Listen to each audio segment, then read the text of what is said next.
నాథసమారంభాం నాథయామునమధ్యమాం అస్మదాచార్యపర్యంతాం వందే గురుపరంపరాం యో నిత్యమచ్యుతపదాంబుజయుగ్మరుక్మ వ్యామోహతస్తరితరాణి తృణాయ మేనే అస్మద్గురోర్భగవతోస్య దయేకసింధోః రామానుజస్య చరణౌ శరణం ప్రపద్యే.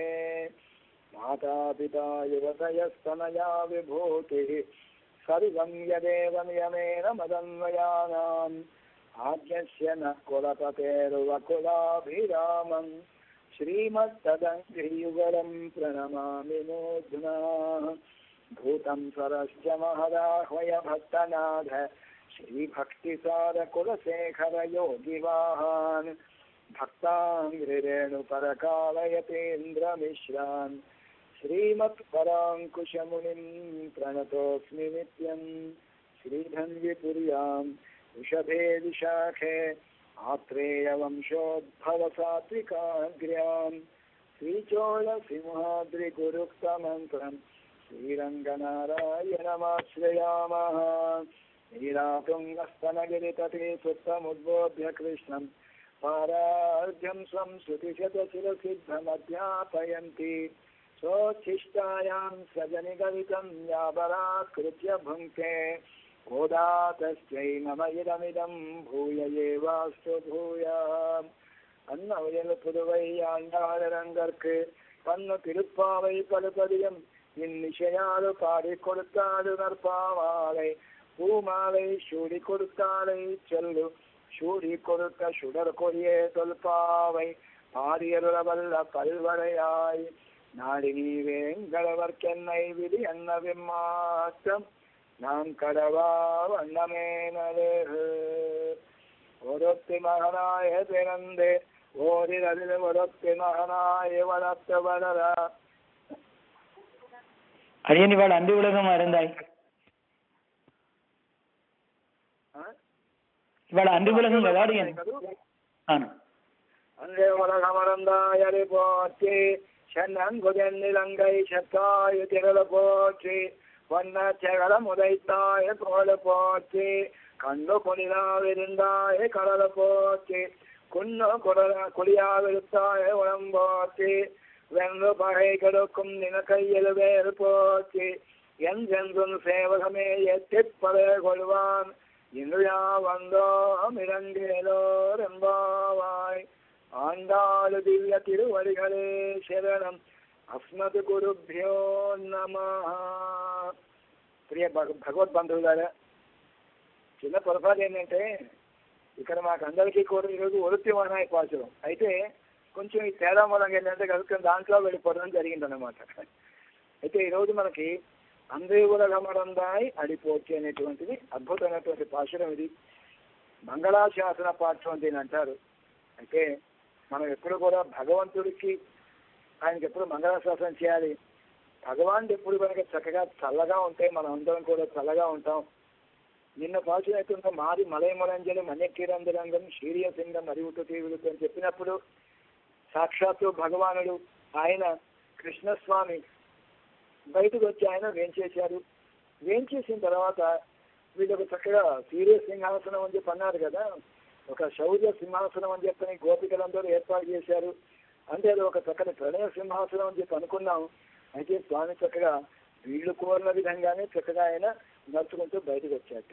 అయితే నిజానికి మనకు భగవంతుడి యొక్క అవతారాల్లో మనకి ఉపయోగపడేటువంటి అవతారాలు ఏంటి అంటే అన్ని అవతారాలు ఉపయోగపడతాయి. ప్రతి ఒక్క అవతారానికి భగవంతుడు అవతరించినటువంటి ద్వావింశతి అవతారాలు ఏవైతే ఉన్నాయో ప్రతి అవతారానికి కూడా ఒక ప్రయోజనం అనేది ఒకటి ఉంటుంది.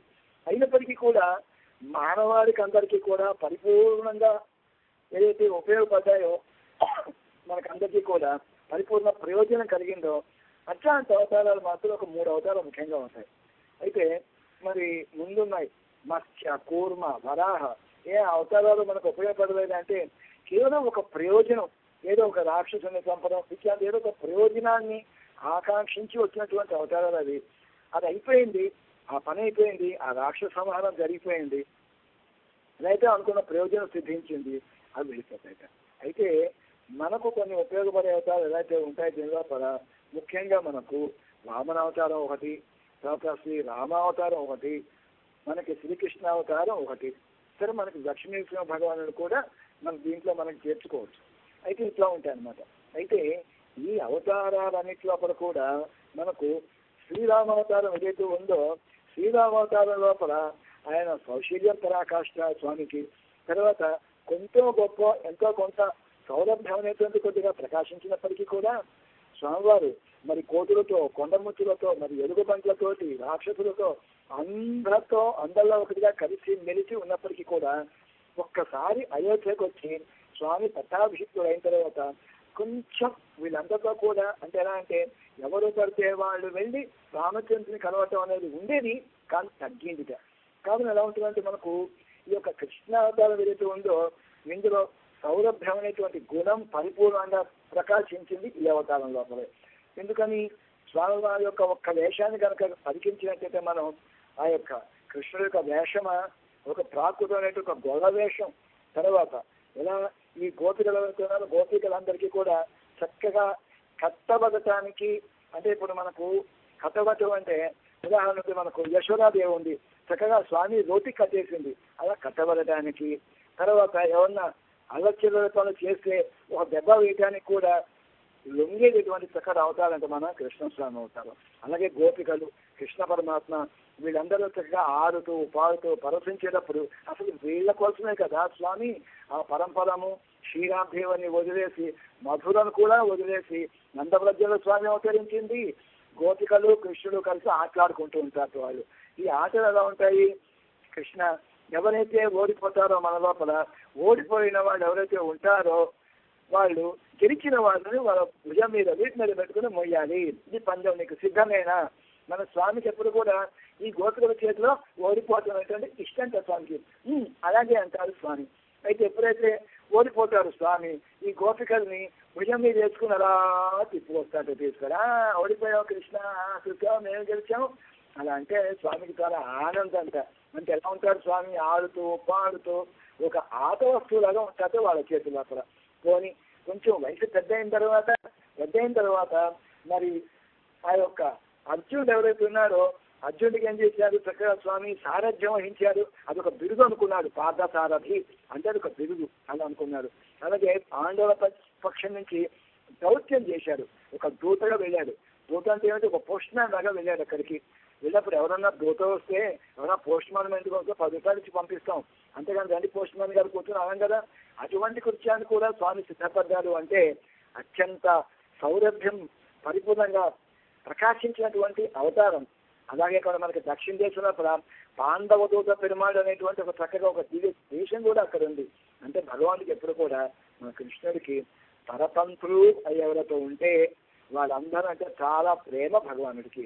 అయితే మరి ఆ పరమపదం శ్రీవైకుంఠం ఏదైతే ఉందో అక్కడ ఉండి నిత్యసూరులందరికీ నాయకుడి కింద ఉండటం కంటే కూడా ఇదిగో తర్వాత ఋషులందరినీ కూడా తిరిగి వచ్చి వాదం రక్షించడం కంటే కూడా ఈ పశువుల్ని రక్షించడం కాపాడటం ఏదైతే ఉందో ఇది స్వామికి అత్యంత ప్రీతిదాయకమైనటువంటి పని ఆయనకి.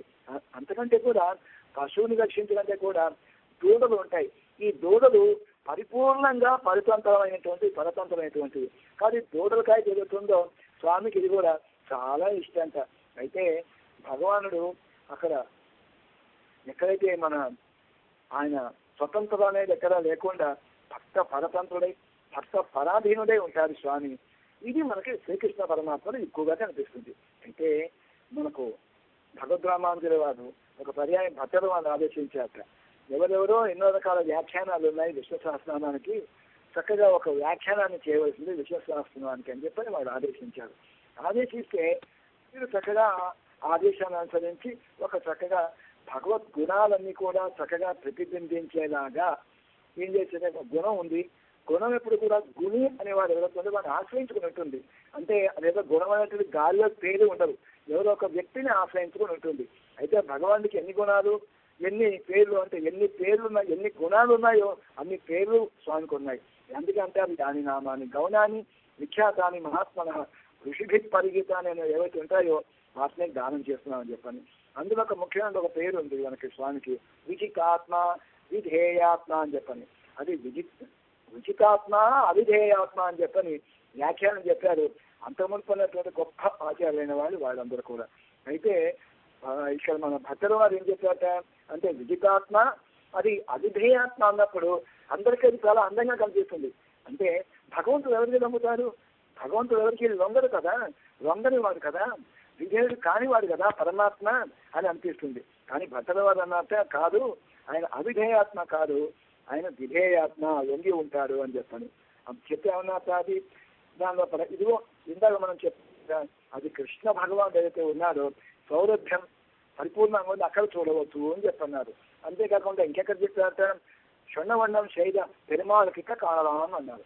అంటే మనకి యథోక్తకారి సన్నిధి. అంటే మన తిరుమర్శాలు వారు చెప్పినట్టుగా అంతమునపు ఒక తిరుకోలలో ముఖం ఒక పక్కన వేసుకొని పడుకున్న స్వామి మళ్ళీ వచ్చి ఇలా కాదు మీరు తిరిగి పాడుకోండి అని చెప్పిన ఆజ్ఞాపించినప్పుడు అలాగే అని చెప్పని ఆళ్వారు చెప్పినట్టుగా ఎలా తిరిగించాడో అదిగా విశేషం. కాబట్టి మనకు విజితాత్మ విధేయాత్మ అని చెప్పినప్పుడు భగవాన్ యొక్క భక్త పరతంత ఇది. అలాగే మనకు ఈ యొక్క శ్రీరామవతారం లోపల కూడా చక్కగా తండ్రి గారు చెప్పారు, అరణ్యానికి వెళ్ళారు, వెళ్ళిన తర్వాత అని కాటకం సంహరించారు స్వామి, సుబాహుని సంహరించారు, మారీచుని 100 ఆమడ దూరంలో సముద్రంలో పడేలాగా విసిరి వేశారు తనక బాలశక్తితోటి. అంతా అయిపోయిన మాట అంటున్నారు, అయ్యా మీ ఇష్టం వచ్చినట్టు ఆజ్ఞాపించండి, మేము మీకు సేవకులము అని చెప్పన్నారు. ఇమోస్మ మునిషాబ్దూర ఇంకరవుతో కల్పితో ఆజ్ఞాపే యథేష్టం వై శాసనం కరవావకిం అంటారు విశ్వామిత్రుడి దగ్గర. నీ యథేష్టం అంటే నీ ఇష్టం చేత మమ్మల్ని ఆజ్ఞాపించవచ్చు, ఎందుకంటే మేము కింకర్లము, కైంకర్యం చేసేవాడు కింకరుడు, అది మీకు అదయ్యా అని చెప్తాడు విశ్వామిత్రుడి దగ్గర. అలాగే ఇక్కడ కృష్ణావతారంలో కూడా అర్జునుడు ఆజ్ఞాపించారు, ఇదిగో స్వామి అక్కడికి వెళ్ళి ఆపి ఈ రథాన్ని తీసుకెళ్ళి అక్కడికి సేనయో ఉభయోర్ మధ్య స్థాపయిత్వోత్తమం అని ఒక్క ముక్క అర్జునుడు అనగానే అలాగే అని చెప్పని అది ఏం చేశాను మన కృష్ణ పరమాత్మ రెండు సైన్యాల మధ్య జరగచ్చినట్టుగానే ఎప్పుడైతే గోపికలు ఇదిగో మాకు ఈ విధంగా రావాలి అని చెప్పని అన్నారో వెంటనే స్వామి నడుచుకుంటూ వచ్చాట చక్కగా ఉయ్యాలి నరకలతోటి. కాకపోతే దాంతో ఇంకా ఒక సింహంగా గంభీరంగా వస్తుంది, దాన్ని నేలరించి స్వామి వచ్చాట. అంటే ఇప్పుడు దీంతో మనకి 8 రకాల సౌందర్యాలు గోపికలు అనుభవించారు. ఆయన యొక్క శైన సౌందర్యం అనుభవించారు నాయన లోపల. ఎన్నేళ్ళు విరియావో అన్నప్పుడు అక్కడ భగవాన్ యొక్క నేత్ర సౌందర్యంతో నయన సౌందర్యాన్ని అనుభవించారు. తర్వాత ఇక్కడ గమన సౌందర్యాన్ని అనుభవించారు. చక్కగా స్వామి నడుచుకుంటూ వచ్చాడు. చక్కగా సింహపు నడుగుతో వచ్చి చక్కగా వీళ్ళు ఒక ప్రణయ సింహాసనం ఏర్పాటు చేశారు కదా, దాని మీద చక్కగా కూర్చున్నాడు స్వామి. నీడాదేవి కూడా ఆవిడ చక్కగా అనుసరించి ఆవిడ కూడా వచ్చింది బయటకు. అయితే కాలు మీద కాలు వేసుకుని కూర్చున్నాడు. ఎవరన్నా ఏదన్నా యావుండ కార్యం ఆరాయందో అని చెప్పి అన్నారు కదా, కార్యాన్ని విచారించడం కోసం స్వామి వచ్చాడు కదా, ఎలా ఉంటారండి చెప్పండి ఏం కావాలి అని కాలు మీద కాలు వేసుకుని కూర్చున్నట్ట. తర్వాత మళ్ళీ ఏంటి ఈ కాలు మీద మళ్ళీ ఇంకో కాలు మీద అతి తిరిగినప్పుడు ఆ కాలు అతేసుకుని ఇలా కాలు మాత్రం చిరా కూర్చుని అన్నీ వింటున్నట్ట. అయితే భక్తుడు ఎప్పుడు ఏం చూస్తారు, మొహం చూడదు ఎప్పుడు కూడా, పాదాలు చూస్తారు. అలాగే పెద్దవాడు ఉంటే పెద్దవాడు ఎదుర్కొన్న వాళ్ళు చిన్నవాళ్ళు వెళ్ళి పాదాలు మాత్రం చూస్తారు, పాదాలు చేయించుకుంటారు కదా. కాబట్టి వీడు కూడా అలా నడకతో స్వామి చక్కగా రావడంతో నడక చక్రవర్తి అయినటువంటి స్వామి కదా, అందాల పాద అలా నడుచుకుంటే చక్కగా సేవిస్తున్నారు. వచ్చేప్పుడైతే కాలు మీద కాలు వేసి కూర్చున్నారో అటు కొంతమంది గోపికలు ఇటు కొంతమంది గోపికలు వీళ్ళందరూ చూస్తుంటే ఏమనిపించింది, ఆ యొక్క కృష్ణుడి యొక్క పాదముల లోపల పాదాల విందముల లోపల అడుగున కందిపోయినట్టు కనిపించింది. ఒక అరుణమని వీళ్ళు గమనించారు, ఒక ఎరుపుదనాన్ని వీళ్ళు గమనించారు. అయితే ఈ ఎరుపుదనం ఎక్కడి నుంచి వచ్చింది అని ఊహిస్తున్నారు. ఊహించి స్వామి నిజంగా ఒక్కొక్క అవతారంలో ఇంత కష్టపడ్డారు మన కోసం అని చెప్పని, అటువంటి అన్ని కష్టాలు పడినటువంటి స్వామికి ఎవరైనా ఏ ఒక్కరైనా కూడా ఎట్లాంటి వాళ్ళండి, వాళ్ళ ప్రయోజనం తీరగానే వాళ్ళందరూ వెళ్ళిపోయారు. కానీ ఏ ఒక్కరైనా కూడా మన కోసం ఇంత చేశారే భగవాన్ అని చెప్పని ఏ ఒక్కరైనా కూడా మంగళాశాసనం చేశారా? ఆ దివ్య ఆధార విందమనుకో మంగళాశాసనం చేశారా? కాదు, ఏ అవతారంలో చేయలేదు. కాదు, ఆ కోరిక తీరే విధంగా ఇప్పుడు మనం మంగళాశాసనం చేద్దాం అనుకుంటున్నారు గోపికలు. అంటే వీళ్ళు ఏం అడుగుదామని వచ్చారు స్వామి దగ్గరికి, పారా అనే వాద్య విశేషం తీసుకుని వెళ్ళాలని వచ్చారు కదా వీళ్ళు. ఇప్పుడు పరమర్చిపోయాక పరమ పురుషుడి యొక్క పాదాల విందములకు మంగళం పాట అనేటువంటిది ఆరంభం చేశారు. కానీ మనం ఏమంటాం దీన్ని, మంగళాశాసన పాటు అని చెప్పనంటాం దీన్ని. గోపికలందరూ చేసినటువంటిది. అయితే మరి ఈ మంగళాశాసనం అనేటువంటిది మరి అంతకుముందు ఎవరన్నా చేశారంటే ఆయన మన పెరియాడు వారు ఉన్నారు కదా, ఆంధ్రాని యొక్క తండ్రి, ఆయన కూడా మంగళాశాసనం చేశారు. అదే ఆయనకి ముద్దుగా బిడ్డ కాబట్టి, గారాల పట్టి కాబట్టి తన తండ్రి గారిని అనుసరించి ఇవి కూడా చక్కగా మంగళాశాసనం చేస్తుంది భగవానుడికి. అయితే ప్రపంచం లోపల భక్తులు అన్న వాళ్ళకి ఒక 2 దశలు ఉంటాయిట. ఒకటి ఏమిటంటే భగవంతుడి యొక్క కళ్యాణ గుణ రూప స్వరూప వైభవాలు మొత్తం అంతా కూడా ఎరిగి ఉండేటువంటిది, ఆయన అనుభవించేది ఉంటుందో దాన్ని జ్ఞాన దశ అంటారు. అంటే భగవంతుడి యొక్క వైభవాన్ని సమస్తం తెలిసి ఉండటము, అది తెలుసుంటే జ్ఞాన దశ. అయితే ప్రేమ దశ అంటే ఆ యొక్క స్వామి యొక్క లీలలన్నీ, ఆ గాథలన్నీ కూడా చక్కగా స్మరిస్తూ తర్వాత యొక్క దివ్యమంగళ వైశిష్యం ఏదైతే ఉందో, దివ్యమంగళ శోభ ఏదైతే ఉందో దాన్ని పరిపూర్ణంగా అనుభవిస్తూ ఉండేవాళ్ళు ఏదైతే ఒకసారి వాళ్ళకి మనసులో చిన్న కొరత అనేది ఏర్పడుతుంది సార్. దీని ఏమంటారో ప్రేమ దశ. ఇంత చక్కగా అందంగా ఉన్నాడే, ఇంత అద్భుతంగా విలక్షణంగా ఉన్నాడే భగవానుడు, ఈయనకి ఎవరన్నా దృష్టితో కొనుతుందేమో అన్న భయం కలుగుతుంది వీళ్ళకు. అయితే ఏమవుతుంది, ఈ జ్ఞానాన్ని ప్రేమ అనేటువంటిది కప్పేస్తుంది. కప్పేసి వీళ్ళేం చేస్తారు, భగవంతుడి యొక్క శక్తి తెలిసినప్పటికీ కూడా అది మరుగున పడిపోతుంది. భగవంతుడికి ఏమీ కాకూడదు, ఆయన ఎప్పుడు చల్లగా ఉండాలి అని చెప్పని ఆయన గురించి పాత్ర ఏదైతే ఉంటుందో దాన్నే మంగళాశాసనము అని చెప్పని అంటారు. అయితే ఇప్పుడు మనకు అసలు ఈ మంగళాశాసనం చేసేవాళ్ళు ఎవరన్నా ఉన్నారా? గోపికలే మొట్టమొదటిసారిగా చేశారా, లేకపోతే ఇంతలో ఎవరన్నా మంగళాశాసనం చేశారా అంటే మొట్టమొదటి ఒక చిన్న పిల్లవాడు మంగళాశాసనం చేశాట. వాడు ఎవరంటే మనకు ధ్రువుడు. ఈ ధ్రువుడు ఉత్తానపాదుడు అనే వాడి యొక్క కొడుకు. వీడికో అన్నయ్య ఒకడున్నాడు. అయితే వాడు అన్నయ్య ఎవరంటే వాడు సురుచి అనే ఆవిడ కొడుకు, వీడేమో సునీతి అనే ఆవిడ కొడుకు. ఈ ధ్రువుడు వీడికి అర్భకుడు. అర్భకుడు అంటే ఎంత, పంచవర్ష ప్రాయం ఉన్నవాడు, 5 ఏళ్ళ వయసు ఉన్నవాడిని అర్భకుడు అని అంటాం. ఒకసారి తండ్రి ఒళ్ళో కూర్చుందామని అన్నయ్య ఇంట్లో కూర్చుంటే వీడు కూడా వెళ్ళాలని త్వరెక్కేట. ఎక్కంగానే వెంటనే సురుచి అనేటువంటి ఆవిడ వెంటనే కిందికి దింపిన తర్వాత అదేమిటమ్మా, నేను కూర్చోదా, నాకు అర్హత లేదా, నేను ఎందుకు కూర్చోకూడదు, మా తండ్రి స్థానం నేను ఎందుకు పొందకూడదు అని అడిగాడు. అంటే ఆయన నువ్వు నాకు కడుపున పొట్టలేదు కదరా, అందు గురించి నీకు అర్హత లేదు అని చెప్పినట్టు. వెంటనే కొంచెం బాధపడుతూ తల్లి దగ్గరికి వెళ్ళాడు. తల్లి పేరు సునీతి. ఆవిడ దగ్గరికి వెళ్ళి అమ్మ మరి ఈ విధంగా నాకు చిన్న అవమానం జరిగింది, అది ఆవిడ నన్ను దింపేసింది, మరి నేను ఏం చేయాలి, ఇప్పుడు నువ్వే నాకు ఏదైనా ఉపాయం చెప్పాలి అనగంటే నేను మాత్రం ఏం చేయను ఆయన, ఎప్పుడైతే ఆ సురుచనరు వచ్చిందో నేను కూడా అలక్ష్యం చేయబడ్డాను. అయితే మరి ఏం చేయాలమ్మా, ఎవరికైనా నీకైనా నాకైనా పరమాత్మడే దిక్కు, కాబట్టి ఆ భగవాను నేను ప్రార్థన చేయని చెప్పింది ఆవిడ. చెప్పంగానే అయితే భగవంతుని ప్రసన్నుని చేసుకున్న తర్వాతే నేను మళ్ళీ అడుగు పెడతానని చెప్పని ఈయన ధ్రువుడు బయలుదేరతాడు. చిన్న పిల్లవాడు, ఏమీ తెలియదు. దానిలో నారదుడు కనిపిస్తాడు. నారదుడు కనిపించి ఏమైనా ఎక్కడ బయలుదేరావు అనేసి ఈ విధంగా భగవానుడి గురించి తపస్సు చేయాలని బయలుదేరాను అని. ప్రస్తుతానికి అసలు భగవంతుడు ఎవరో తెలుసా, ఎలా ప్రత్యక్షమవుతారని తెలుసు, నాకేం తెలియదు అని అన్నాడు. అనగానే చక్కగా మంత్రోపదేశం చేశాక ఎవరు, మన నారదుడు ధ్రువుడికి. సరే వీళ్ళు కూర్చున్నారు, దీక్షతో తపమాచరించారు. ఆ భక్తికి ప్రసన్నమే భగవానుడు ప్రత్యక్షమయ్యాడు. శ్రీమన్నారాయణుడు ప్రత్యక్షమయ్యాడు. శంఖచక్ర గదలతోటి భగవానుడు ఆవిర్భవించాడు. అప్పుడు ఏం చేశాక వెంటనే ఏం అడగాలి, అసలు తను ఏదో ఒక కోరికతో వచ్చాడు. తండ్రి ఒక స్థానాన్ని పొందాలని చెప్పని వచ్చాడు. వీడు ఏమయ్యాడు, అటువంటిది ఏదైతే ఉందో ఈ జ్ఞాన దశ ఏదైతే అది మర్చిపోయాడు. ప్రేమ దశ కలిగి అడగమయ్యా అంటున్నాడు కదా భగవానుడు, కానీ ఏమీ అడగటం లేదు. ఈయన అడగమయ్యా, నేను వరదుల్ని వచ్చేవాడిని, భక్త వరదుల్ని నన్ను అంటారు, అడుగు, ఏ వరం కావాలో అది కోరుకో, నిరభ్యంతరంగా నేను ఇస్తానన్నాడు స్వామి. అంటే ఈయన అంటున్నాడు, స్థానాభిలాషి తపసి స్థితోహం త్వాం ప్రాప్తవాన్ దేవమునీంద్ర గుహ్యం కాచన్ విచిన్వన్ సమవాప్య రత్నం స్వామిన్ కృతార్థోస్మి వరం నయాచే.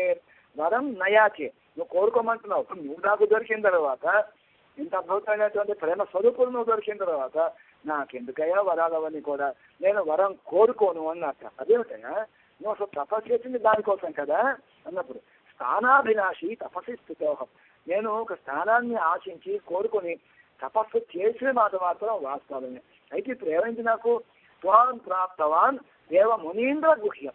ఇటువంటి వాళ్ళు దేవతలకి మునులకి కూడా నీ దర్శనం దుర్లభమైనటువంటిది. అటువంటి నీ దివ్యమంగళ సంశోభత ఏదైతే ఉందో దాన్ని చక్కగా దాన్ని సేవించుకున్నాను స్వామి. ఇంతకంటే నాకు కావాల్సిందే ఉంది, నాకు నువ్వే కావాలి, ఇప్పుడు నువ్వు ఇచ్చేది నాకు అక్కర్లేదు అన్నట్ట. అంటే ఎలా ఉంది ఇది? కాచింది చిన్వన్ సమవాప్య రత్నం. ఒక గాజు పెంకుల గురించి పెట్టుకుంటూ పోయిన వారికి ఒక కోహినూరు వజ్ర లాంటి ఒక బ్రహ్మాండమైన ఒక వజ్రమో రత్నమో దొరికినప్పుడు ఇక గాజు పెంకు కేసి తిరిగి చూస్తాడా వాడు? అలాగే స్వామి నేను కృతార్థుడయ్యానయ్యా, నాకు ఇంకా వరం నేను అడగను అని చెప్పి అన్నాడు. ఇలా ఉంటుందిట. అంటే భగవంతుని ఒకసారి సేవించిన తర్వాత, భగవంతుని యొక్క వైభవాన్ని తెలుసుకున్న తర్వాత ఆయనే కావాలని కోరుకుంటారు, ఇతరులు మర్చిపోతారట. అలాగే ఇప్పుడు మనకి చాలా మంది ఉంటారు, ఎంతో మంది గొప్ప గొప్ప ఆచార్యులు ఉంటారు. వాళ్ళందరూ కూడా శిష్యులు చాలా మంది, 10 మంది ఉంటారు, 100 మంది ఉంటారు, 500 మంది ఉంటారు. పెద్దవాడు జీఎస్వామి లాంటి వాళ్ళకైతే 5 లక్షలు, ఇంకా దాటి లక్షలాది మంది ఉంటారు. ఎందుకు ఇంతమంది శిష్యులు అనే వాళ్ళు ఉండటానికి కారణం ఏమిటి అంటే వాళ్ళ గొప్పదనాన్ని వీళ్ళు బయట చక్కగా ప్రకటిస్తారని చెప్పనే. దేనికి ఇంతమంది శిష్యులు అంటే వీళ్ళకి వచ్చిన విద్య అంతా కూడా చేసి చెప్పి నేర్పి వీళ్ళని యోగ్యులుగా తయారు చేసి దేని కింద అంటే భగవన్ మంగళ శాసన పనుల కింద తయారు చేస్తారట. అంటే వీళ్ళకి ఆచార్యులకు ఎప్పుడు ఆనందం కలుగుతుంది? భగవంతుడి చక్కగా మంగళాశాసనం చేయటం మూలంగా కలుగుతుంది. భగవంతుడి వైభవాన్ని అందరికీ విశ్వవ్యాప్తి చేయటం మూలంగా వాళ్ళకి ఆనందం కలుగుతుంది. కాబట్టి ఏమిటి? భగవన్ మంగళాశాసన పనులనే వీళ్ళు పెరగాలి. అందు గురించి ఆచార్యులు మంచి మంచి శిష్యులు కావాలని కోరుకుంటారని చెప్పని మన పిల్లలోకి ఆచార్యులు వారు అంటారు శ్రీవచన భూషణం లోపల. అయితే ఇక్కడ మనకు విశ్వామిత్రుడు ఉన్నారు ఆనాడు. రామచంద్రుడు అక్కడ చిన్న పిల్లవాడు, అప్పుడైనా నూనూగు మీ చాలా నూతన యవ్వనుడు, ఇంకా 16 ఏళ్ల ప్రాయం వచ్చిందో లేదో. విశ్వామిత్రుడు స్వామికి ఆయనకి చక్కగా నివేదన చేసి తీసుకెళ్లాలని చెప్పని అక్కడ వచ్చాడు. దశరథుడికి అంతే చక్కగా చెప్పి వీళ్ళిద్దరినీ తీసుకుపోదాం అని చెప్పని. అంటే ఇప్పుడు మనకు ఒక ఆవు కావాలనుకోండి, దూరం మన వెనకాల బలి వస్తుంది. నాకు రాముడు కావాలి అని అడిగితే లక్ష్మణుడు వెంటనే ఆయనతో పాటు వచ్చేస్తాడు ఆయన కూడా. అయితే ఇక్కడ ఉంది, వచ్చిన తర్వాత అడిగాడు, మాకు ఇట్లా 10 రోజులు పంపబోయారు మాతో పాటు అడిగారు దశరథుడిని. దశరథుడు ఏమన్నాడు? అమ్మో నే పంపను, ఊనశోరస్సు వర్షమే రాము రాజీవలోచన నా యుద్ధ యోగితామస్య పశ్యాన్ని సహా రాక్షసై. రాక్షసులతో యుద్ధం చేసేటువంటి అంత వయస్సు శక్తి వీరికి ఉందని అనుకోవట్లేదు అన్నాడు.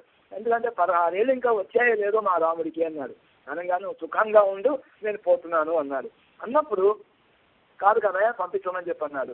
మరి చెప్పి అసలు ఎవరో నీకు తెలుసా, రాముడు ఎవరో నీకు తెలుసా అని అడుగుతున్నాడు మన విశ్వామిత్రుడు. అహం వేద్య మహాత్మానం రామం సత్య పరాక్రమం వశిష్ఠోపి మహాతేజ ఏచేమే తపసిస్థిత.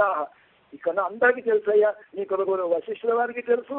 ఇక్కడ వేలు పెట్టి చూపించడానికి వీళ్ళంటే గొప్ప గొప్ప మహాత్ములైన వారు మీ సభలో ఉన్నారు. ఋషులందరూ కూడా, వీళ్ళందరికీ కూడా గొప్ప తపస్సులు, వీళ్ళందరికీ కూడా తెలుసు. నాకు తెలుసు. అహం వేద్మి మహాత్మానం రామం సత్యపరాక్రమం చెప్పిన వాళ్ళే పిల్లల్ని తీసుకెళ్ళిన తర్వాత అక్కడ ఒక్కసారి తాతగా వచ్చి ఏం చేసింది, ఒక్కసారి హుంకరించి రాళ్ళు లోపల వేసినప్పుడు ఒక్కసారి మనసులో ఒక్కసారి కదలబడ్డా. కాదు ఈ స్వామికి ఎంత అందాల స్వామికి, మా రాముడికి ఏం కాకుండా ఉండాలి అని చెప్పని వెంటనే స్వస్తి రాఘవయోరస్సు అని మంగళాశాసనం చేశాట విశ్వామిత్రుడు. ఏ నోట్తో అన్నాడు? రామం సత్యపరాక్రమం అనేటువంటి నోట్తోనే భగవంతుడి వైభవం తెలిసి కూడా ఈ ప్రేమ జ్ఞానాన్ని కప్పేసింది. కప్పి స్వస్తి రాఘవయోరస్సు అంటే ఏంటి?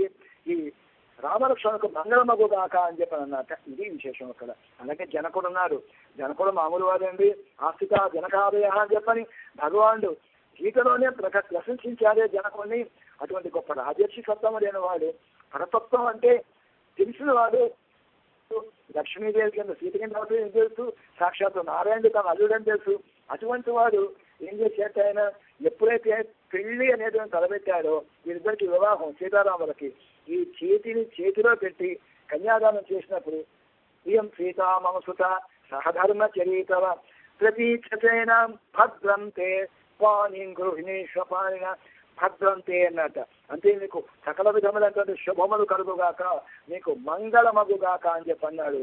అంత తత్వవేత్తనటువంటి జనకుడు. అంటే ఆయన కూడా ఏమైంది, జ్ఞాన దశని ప్రేమ దశ అనేది కప్పేసిందిట. మరి సీతమ్మవారికి తెలియదా? ఆవిడ సాక్షాత్తు శ్రీ మహాలక్ష్మి కదా. ఆవిడ పరంపర నుంచి ఇక్కడికి వచ్చింది కదా. ఆవిడ కూడా మరి రామచంద్రుడు నారాయణ ఇక్కడికి అవతరించినప్పుడు ఆ మహాలక్ష్మి కదా సీతాదేవి. అయితే ఆవిడ కూడా ఎప్పుడైతే రామచంద్ర అక్కడ తండ్రి గారు దించారని వెళుతున్నప్పుడు సభాభవనానికి ఆ గుమ్మం ద్వారా ఆవిడ కూడా ఆ ద్వారా మనవరాజ మంగళాంజలి జడ్షి అని చెప్పిన ఆవిడ కూడా వెళ్ళేట. అలా ఉంటుందన్నమాట. అలాగే రామచంద్ర అన్యానికని బయలుదేరాడు. వెళ్ళినప్పుడు ఎన్ని తాయెత్తులు కట్టిందో, ఎన్ని వేళ్ళు కట్టిందో కౌసల్యాదేవి. ఎంతసేపు మంగళాశాసనం చేసిందో. రాముడు చల్లగా ఉండాలి, ఆ దేవత దీవించాలి, ఈ దేవత దీవించాలి, ఆ చెట్టు రక్షించాలి, ఈ పక్షి రక్షించాలి, అన్నీ అలా అంటూ నా పిల్లవాడికి ఏం కలకొండునాక అని చెప్పాలి. మంగళాశాసనం చేయడంతోనే చాలా సమయం సరిపోయిందట కౌసల్యాదేవికి అరణ్యానికి రామచంద్రుడు పంపించేటప్పుడు. అలాగే మనకు అరణ్యానికి వెళ్ళిన తర్వాత దండకార్యంలో ఉండేటువంటి ఋషులందరూ వాళ్ళందరూ వచ్చి కాపాడమని చెప్పని మమ్మల్ని అందరూ రక్షించమని చెప్పడానికి వచ్చినటువంటి ఋషులందరూ కూడా భగవానికి దివ్యమంగళ శోభ చూసిన తర్వాత ఈయనకి ఏం కాకుండా ఉండాలి, అన్ని మంగళములు కలగాలి, చల్లగా ఉండాలని చెప్పిన వాళ్ళందరూ అంట. మంగళాన్ని ప్రయుంజాన పరివార్యోపద స్థిరే అని చెప్పనంట. రామచంద్రుడు చూసిన తర్వాత వాళ్ళందరూ అనుకున్నట్ట ఆ మాటలు. అలాగే మన హనుమంతుడు మొట్టమొదటిసారి రామచంద్రుడిని చూశాడు. అదిగో సుగ్రీవుడు పంపించాడు, ఇక్కడికి వచ్చాడు, చూశాడు. చూడంగానే అనుకున్నట్ట ఈయన సామాన్యుడు కాదు, సాక్షాత్తు పరతత్వమే, ఆ పరంధాముడే శ్రీరామచంద్రుడి కింద అవతరించాడు. అతను గుర్తుపట్టమే ఒక ప్రశ్న వేస్తాడు. అన్ని కొన్ని శ్లోకాలు చెప్పిన తర్వాత ఏమంటాడు? సర్వభూషణ భూషాల కిమద్ధం అవిభూషిత అంటాడు. ఆభరణాలు అందరూ కూడా ఆభరణాలన్నీ కూడా ఆభరణాలు లాంటి వారి కదా స్వామి, ఆభరణాలన్నీ కూడా తీసుకొచ్చావేమయ్యా అని చెప్పన్నట్టు. నీకు దిష్టి తగలదా, అవన్నీ తీసుకొచ్చావే అని ఒక మాట అన్నట్ట. మనం గుర్తుపెట్టుకోవాలి, శ్రీరామాయణ లోపల ఆంజనేయ స్వామిది ఆచార్య స్థానం. అక్కడ మిగిలిపోయినటువంటి జీవుణ్ణి అటు పరమాత్మని కలిపినటువంటి ఘటకత్వం ఏదైతే ఉందో ఆ ఆచార్య స్థానం హనుమ. ఒక్కసారి పదాన్ని చూడండి మీరు, హనుమ అని ఉంది కదండి. హనుమలో ఏముంది? హాలో మీకు అకారం ఉంటుంది, నూలో ఉకారం ఉంటుంది, మాలో మా సహజంగా మకారం. హనుమ ఆ ఊమ ఈ మూడు ఉంది. కాబట్టి ఆయన హనుమాన్ ఎవరంటే అన్నప్పుడు ఆ ఊమ కదా మనకు ఓంకారం కాదు. ఆ యొక్క ఓంకార వాక్యమైనటువంటి వాడు మనకి సాక్షాత్ ఇక్కడ ఆంజనేయ స్వామి వారు. అయితే ఇక్కడ మనకు ఎలా ఉంటుందంటే దీంట్లో మనకి భగవానుడికి చక్కగా మంగళాశాసనం చేయటమైనటువంటిది విశేషం. ఈ ఒక పక్షి ఉన్నాడు జటాయువు. వీడు సరే మీ నాన్నగారు నీ స్నేహితుడున్నాయా అని చెప్పన్నాడు. సరే ఉండు అని చెప్పున్నాడు. ఆ చెట్టు మీద ఉంటున్నాడు వాడు. వీడు పంచవటిలోనే ఆ చెట్టు మీద ఉంటే ఏం చేస్తే ఏదో పండో ఫలమో ఏదో దొరికింది మిగిలింది శేషం ఉంటే తింటూ వాడు అలా ఉన్నారు, పొట్ట పోసుకుంటూ ఉన్నారు ఈ పక్షి. అయితే వీడికి తెలుసు, ఈ జటాయువు చూశాడు ఎప్పుడు ఈ యొక్క 14,000 మంది రాక్షసులు అలా రావడము, ఒక్కరే రాముడి ఇక్కడ ఉండి ఈయన వాళ్ళని ఎదుర్కోవటము, ఒక్కరే ఆకాశంలో ఉండేటువంటి పరీక్షలో ఉండేటువంటి దేవతలు మనుషులు వాళ్ళు ఆశ్చర్యపడ్డారు. కానీ జటాయుకి ఏమో ఆశ్చర్యం కలగదు. చూస్తున్నాడు వాడు ఆరంభం నుంచి చివరికి చూస్తుంది. చెప్పుద్ద సహస్రాన్ని రక్షణాం భీమకర్మణం ఏకశిరామో ధర్మాత్మ కథం యుద్ధం భవిష్యతి. అసలు యుద్ధం ఎలా జరుగుతుంది వాళ్ళందరూ ఆశ్చర్యపడ్డారు. కానీ జటాయుకి ఏమో ఆశ్చర్యం కలగలేదు. ఎందుకంటే సాక్షాత్తుగా చూశాడు కాబట్టి మొత్తం అంతా. అలాంటి వాడే ఎప్పుడైతే సీతాదేవిని అపహరించి తీసుకువెడుతూ వీరిని రెక్కలన్నీ కూడా పక్షాలన్నీ కూడా ఖండించి నేల పద పరిస్థితిలో పద రామచంద్రుడు రాగానే ఏమైందని అడిగినప్పుడు ముందుగా ఆయుష్మన్ అని చెప్పి ఒక సంబోధన చేశాడు. నువ్వు చల్లగా ఉండాలి, దీర్ఘాయుష్మన్, చచ్చిపోతున్నావు కదా వీడు. అయితే రామచంద్రుడు కానీ ఏమంటున్నాడు? నువ్వు దీర్ఘాయుష్మాన్ భవ అన్నట్టుగా ఆయుష్మంతుడా అని చెప్పని సంబోధించాక ఇది ప్రేమ అన్నట్టు. ఇంకా శ్రీకృష్ణావతారంలో చెప్పక్కర్లేదు. ఎప్పుడైతే ఈ ప్రపంచంలో స్వామి అవతరించాడో సమద్భుతం బాలకమంబుజేక్షణం చతుర్భుజం సాంద్రత్వయం చెప్పినట్టుగా అక్కడ ఎప్పుడైతే కారాగృహంలో స్వామి అవతరించాడో దేవకిది ఒకటే మాట అంది వెంటనే, స్వామి ఈ ప్రపంచంలో ప్రకృతి మండలంలో నువ్వు అవతరిస్తున్నావయ్యా, ఈ ప్రకృతిని నువ్వు తట్టుకోలేదయ్యా, నువ్వు కాబట్టి ఏం చేయి, ఇంకో ఈ దివ్య మంగళంలో ఏదవుతుందో దాన్ని ఉపసంహర విశ్వాసం అధో రూపం అలౌకికమనంగానే అలాగే అన్నాడు. బభూవ ప్రాకృత శిశువు అధ్యాయన బిందట్లో. కాబట్టి అంటే ఆవిడికి చక్కగా మంగళాశాసనం చేసింది దేవకీదేవి. ఇంకా యశోదాదేవి చెప్పనే అక్కర్లేదు. యశోదాదేవి ఒక రాక్షసు చంపేయటం, వాళ్ళ పెద్ద భయంకర రాక్షసు మీద మారిపోవటం, మళ్ళీ ఇంకో రూపంలో ఇంకో రాక్షసు రావటం, దాని స్వామి చక్కగా మట్టు పెట్టడం, మళ్ళీ మామూలుగా వాళ్ళ పెద్ద భయంకరాకారం కలగటం, ఇవంతా చూసిన తర్వాత మా పిల్లాడు క్షేమంగా ఉండాలి, మా చిన్ని కన్నయ్యకి ఏం కాకూడదు అనుకుంటూ దిష్టి తీయటమే పొద్దున మధ్యాహ్నం రాత్రి ఈ దిష్టి తీయటంతో వీడికి టైం అంతా అయిపోతూ ఉండేది యశోదాదేవికి. అలాగే మనకు ఒక మహానుభావుడు ఉన్నాడు, ధనుర్దాసు ఉన్నాడు. రామాంజు వారి యొక్క ప్రియ శిష్యుడు ధనుర్దాసు. ఆయన చతుర్థవర్ణంలో అవతరించిన వాడు. అయితే గొప్ప గొప్పవాళ్ళ కంటే కూడా చాలా గొప్పవాడు. అంత భక్తుడు ఇంకోటి లేదని చెప్పి మనకు అందరికీ తెలుసు. ధనుర్దాసు సాక్షాత్తు ఆ ధనుర్దాసు ఒక కత్తి తన గుండెకి ఎదురుగా పెట్టుకుని పెరుమాళ్ళ శ్రీరంగనాథుడు మన పెరుమాళ్ళ యొక్క ఉత్సవం పురపాటు అవుతున్నప్పుడు అలా వెనక్కి వెనక్కి వెనక్కి వెనక్కి నడుస్తుండేవాట. కత్తిని తన గుండెకి పెట్టుకుని పెరుమాళ్ళ కేసు చూస్తూ. ఎందుకు అలాగా అంటే ఎక్కడే ఉన్నా కొంచెం అవుతుందేమో పెరుమాళ్ళకు అపకారం కనుక జరిగి, అపకారం కాదు ఏదైనా పని ఇలా ఒరిగిపోతాం కానీ పక్కగా జరిగిపోతే అట్లాంటి జరగకూడదు. ఒకవేళ అలా కనుక జరిగితే మా రంగనాథుడికి మా నందిరిమానికి అలా జరిగితే నేను బతికి ఉండి ఏం ప్రయోజనము అని వెంటనే పొడుచుకొని చచ్చిపోవడానికి ఒక కత్తిలా పెట్టుకున్నప్పుడు అలా ఉండి వెళ్తూ ఉంటారట పురపాటు సేవప్పుడు. సో ఇంతలో బాగానే ఉంది. మరి మన విశిష్టుల వారు ఉన్నారు. ఆయనకేం పేరు ఉంది? అందులో ఆయనకు ఒక పేరుంది, పెద్ద ఆళ్వారు అని చెప్పని పేరు ఆయన పేరు. పెద్ద ఆళ్వారు అంటే ఏమంటామండి మనం? పెరియ ఆళ్వారు అని. పెరియ ఆళ్వారు, పెరియ అంటే పెద్దని కదా, పెరియ పెరుమాళ్ అంటే పెద్ద పెరుమాళ్ళు, పెరియ ఆళ్వారు అంటే పెద్ద ఆళ్వారు అని చెప్పని. అంటే ఎందుకు పెద్ద ఆళ్వారు, ఎందులో పెద్ద అనగానే పెద్దలందరూ కూర్చుని చర్చించుకున్నారు. కాదండి ఈయన వయసులో అందరికంటే పెద్దవారు, అందు గురించి పెరియ ఆళ్వారు అన్నారు అని చెప్పని. కానీ కొంతమంది ఒప్పుకోలేదు. వయసులో పెద్దరికం అంటే తిరుమశాలి వారు అష్టాంగ యోగాల్లోనే 5,000 సంవత్సరాల పైన గడిపిన మహానుభావుడు కాబట్టి ఆయన్ని పెద్దవాళ్ళని చెప్పాలి కదా, ఈయన ఎలా అంటారు అన్నట్ట. సరే కొంతమంది అన్నట్ట అది కాదండి ఈయన మన జ్ఞానంలో చాలా పెద్దవాడండి, ఈయన అందరికంటే జ్ఞానం ఎక్కువ గలవాడు అన్నట్ట. అనగానే చెప్పాట అలా కాదండి, తోటపాటు సాపాటు ఈ 2 పాటు తప్ప ఇంకో పాటు నాకు తెలియదని ఆయనే చెప్పుకున్నాడు కదా. అనేటప్పుడు మరి ఆయనకి జ్ఞానం అని ఎలా చెప్తాము అని అన్నారు. జ్ఞానం బాగా ఉంది, జ్ఞాన పరిపూర్ణుడు అని చెప్పారు. అన్నప్పుడు ఇంకోటి ఏమన్నారు దాంట్లో కూడా, అసలు జ్ఞానం అనేది కనుక తీసుకుంటే వయసులో చిన్నైనప్పటికీ కూడా జ్ఞానంలో నిన్నైనటువంటి మన నమ్మాడి వారు ఉన్నారు. అంతకంటే ముందుకు మనకి ఏంటంటే మన తిరుమంగయాలు వారు ఉన్నారు. వీళ్ళందరూ జ్ఞాన పరిపూర్ణని కదా చెప్పుకుంటాం మనం అన్నట్ట. సరే ఇంకోళ్ళు అన్నట్ట అలా కాదండి, భక్తి ఏదైతే ఉందో ఈ భక్తిలో మన విశిష్టులను మించిన వారు లేరు. సాక్షాత్తు భగవంతుడే ఆయనకి దర్శనం ఇచ్చారు కదా, అమ్మవారే ఆయనకి పుత్రి కింద పుట్టింది కదా అని చెప్పన్నాక అలా అనుకోవడానికి వీల్లేదండి. ఎందుకంటే ఆడవాళ్ళందరికీ కూడా ఒకళ్ళ భక్తి ఎక్కువని ఒకళ్ళ భక్తి తక్కువ అని చెప్పడానికి వీలుండదు. చెరుకర ఉందనుకోండి, ఆ ముక్కలు కనుక చక్కగా 10 ముక్కలు చేసాం, 10 ముక్కల్లో ఏ ముక్క తీగా ఉంటుంది, ఏ ముక్క తీపి లేకుండా ఉంటుంది. కాబట్టి ఆడవాళ్ళందరికీ కూడా భక్తి సమానమే.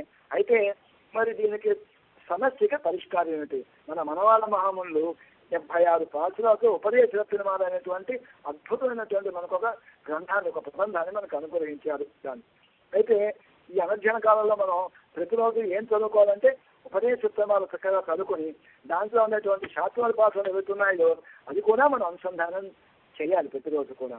అయితే దాంట్లో చెప్తూ వారు అన్నారు ఒక పాసుల లోపల అసలు వారికి ఆ పేరు ఎందుకు వచ్చింది పెరియాలి వారు అన్నటువంటి చెప్తూ మంగళాశాసనத்தில் மத்துள்ள ஆழ்வார்கள் தங்களாரோ பலவுதானன்றி பொங்கும் பரிவாரை விழுப்புத்தூர் பத்தரப்பெறால் పెరియాళ్వారు ఎన్నం పేరు అన్నారు. అంటే ఏమన్నారు, ఆ యొక్క తిరుపుత్తూరులో ఏం చేస్తుంది పట్టర్పేర అనేటువంటి భట్టనాథులకి పెరియాళ్వారు పేరు ఎందుకు వచ్చిందంటే భగవంతుడికి మంగళాశాసనం చేసేటువంటి గొప్పవాళ్ళు కనులు కాబట్టి ఆయనకు ఆ పేరు వచ్చింది అని చెప్పని. అయితే ఈ పాసుందో అంజవలహమరందా అడిపోచి అన్నటువంటి పాసు లోపల జాగ్రత్తగా మీరు పైన కిందికి లెక్క పెట్టుకుంటే ఒక 6 పదాలు మనకు వస్తాయి. పోతి పోతి పోతి పోతి పోతి అని చెప్పని 6 పోతి పదాలు మనకు కనిపిస్తాయి.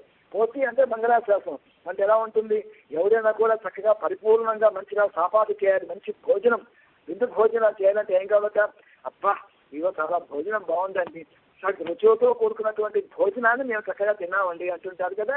అంటే ఏముంటుంది రుచుల్లో ఏముంటాయి మనకి అంటే ఒక 6 రుచులు మనకు ముఖ్యంగా ఉండాలి. మధుర, ఆమ్ల, లవణ, కటు, కషాయ, తిక్తాలు అని చెప్పని ఒక 6 రకాల రుచులు ఉంటాయట.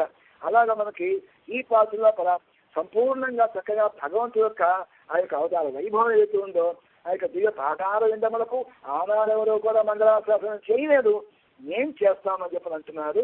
మన గోత్రి గారు మొదలు పెట్టారు శ్రీకృష్ణ భగవాన్ యొక్క పాదాల విందములో ఉండేటువంటి ఆ అరుణిమని ఆ ఎరుపుని గమనించి తట్టుకోలేని ప్రేమ వసునేటువంటి మన గోపికలు అందు ఈ ఉలగమలందాయడి పోచి ఉలగమలందాయడి పోచి ఆనాడు ఈ లోకం ఎంతే ఉంది, ఈ లోకాన్ని మొత్తం కొలుచుకున్నటువంటి మా యొక్క స్వామి యొక్క శ్రీ చరణములకు వాటికి మంగళము అందు ఉలగమలందాయడి పోచి శంరంగు తెల్లిలంగై శతాయు తిరల పోచి. తర్వాత బలమునకు మంగళం అంటున్నారు. ఎటువంటి బలం? సరే, అవతారం పక్కన తర్వాత అవతారం రామచంద్ర అవతార లోపల అయోధ్య నుంచి లంక దాకా చక్కగా నడుచుకుంటూ వెళ్ళాడే. రాళ్ళు రప్పలు అనుకుని గుచ్చుకుంటూ మా స్వామి పాదం ఎంత కందిపోయిందో, కొలిచినందుకు ఆ పాదం కందిపోయింది. మరి నడుచుకుంటూ వెళ్ళాడే. మొత్తం 14 ఏళ్ళు శ్రమించుకుంటూ వెళ్ళాడే. లంక వరకు వెళ్ళి ఆ లంకాధిపతి అయిన రావణాసురుణ్ణి వాడిని మొత్తం కూడా మూల బలంతో నాశనం చేసి సంహరించాడే స్వామి. అటువంటి యొక్క మా స్వామి యొక్క బలమునకు మంగళము. ఆ పాదం నడిచిన చెంత కందిపోయిందో అని మంగళాశాసనం చేశారు. అన్ని విధంగా మలందాయడి పోర్చి చెన్నంగు తెలంగా చెత్తాయి చెడలు పోర్చి పొన్న చెగడం ఉదయిస్తాయి పొగలు పోర్చి. పొన్న శకడం పొన్న అంటే ఏంటి? శకటం నాశనం అయ్యే విధంగా. అంటే శకటం బండి అంటే శకటాసులు వచ్చారు కదా, వచ్చి స్వామికి అపకారం తలపెట్టాలని బండిని ఆలోచించారు కదా. అయితే అదేమో కొంచెం దివ్యత్వం కలిసి అవుతారు. వామనావతారం అయితే, తర్వాత రామావతారం కొంచెం పెద్దవాళ్ళైన తర్వాత చేసినటువంటి కృత్యాలైతే, ఇక్కడ పాపం చాలా చిన్న పిల్లవాడు 3 నెలల పసి పాపడు స్వామి. అటువంటి వయసు లోపల ఆకలేసింది, తల్లి దగ్గర లేదు, ఒక తనుగన్నాడు, పైకి ఎక్కడో పైకిపోయి కింద వచ్చి పడి బండి కాస్త ముక్కలైపోయింది. అంత చిన్న వయసులో చేశాడే నా స్వామి. ఇదంతా గొప్పది. కాబట్టి ఏమంటున్నారు? అటువంటి ఆ కీర్తి ఏదైతే ఉందో, ఆ పాదం సంపాదించిన కీర్తి ఏదైతే ఉందో, దానికి మేము మంగళాశాసనం చేస్తున్నాం, మంగళమని పాడుతున్నాం అన్నారు. కొన్న చెగడం ఉదయిస్తాయి, ఉదయిస్తాయి ఈచి తనడం అనమాట. కొన్న చెగడం ఉదయిస్తాయి పోటీ. ఆ కీర్తికి మేము మంగళం పాడుతున్నాము అని చెప్పి అన్నారు. కొన్న చెగడం ఉదయిస్తాయి పోటీ. తర్వాత ఇంకొంచెం పెద్దవాడయ్యాడు స్వామి. కండ్రు కులిలా ఎలుందాయి కొనాలి, కన్ను కొనియాడిందాయి కళలు పోటీ. కళలు పోటీ అంటున్నారు. అంటే దీంట్లో ఏమిటి? ఈ యొక్క రాక్షసుడు వచ్చి ఒక దూరం ఆదేశించడం, మరొక రాక్షసుడు వచ్చి వెలగ చెట్టును ఆశ్రయించడం. వెలగను ఏమంటామంటే మన కపిత్వము అంటారు, వెలగ పండుని, దాన్ని ఆశ్రయించడము. అయితే స్వామి ఏం చేశాట? ఆ దూరకాళ్ళు వెనక 2 పట్టి దాన్ని తిప్పి కొట్టి వెలగ చెట్టు మీద వేశాట. వేసినప్పుడు ఇలా తిప్పి వాళ్ళు ఏం చేస్తారంటే, ఒక కాలు ముందుకు చాచి ఒక కాలు వెనక్కి కొంచెం సపోర్ట్ తీసుకుని అదివి పెట్టి అలా తిప్పి వేసినప్పుడు ఇటు వక్షాసురుడు మరణించాడు, అక్కడ కపిత్తాసుడు కూడా వాడు కూడా మరణించాట. అలా చేసినట్టు మేము దివ్య శరణ యుగడి అంటే మీ పాదాల విందం ఏదైతే ఉందో వాటికి మేము మంగళం పాడుతున్నాము అని చెప్పన్నారు. కందు కొనిలా వెళ్ళిందాయి కథలు పోర్చి. దాని తర్వాత కుండ్రు కొరయా వెళుతాయి కొలంబోచి. కుండ్రు కొరయా వెళుతాయి కొలంబోచి. ఇక్కడ ఏం చేస్తున్నారు?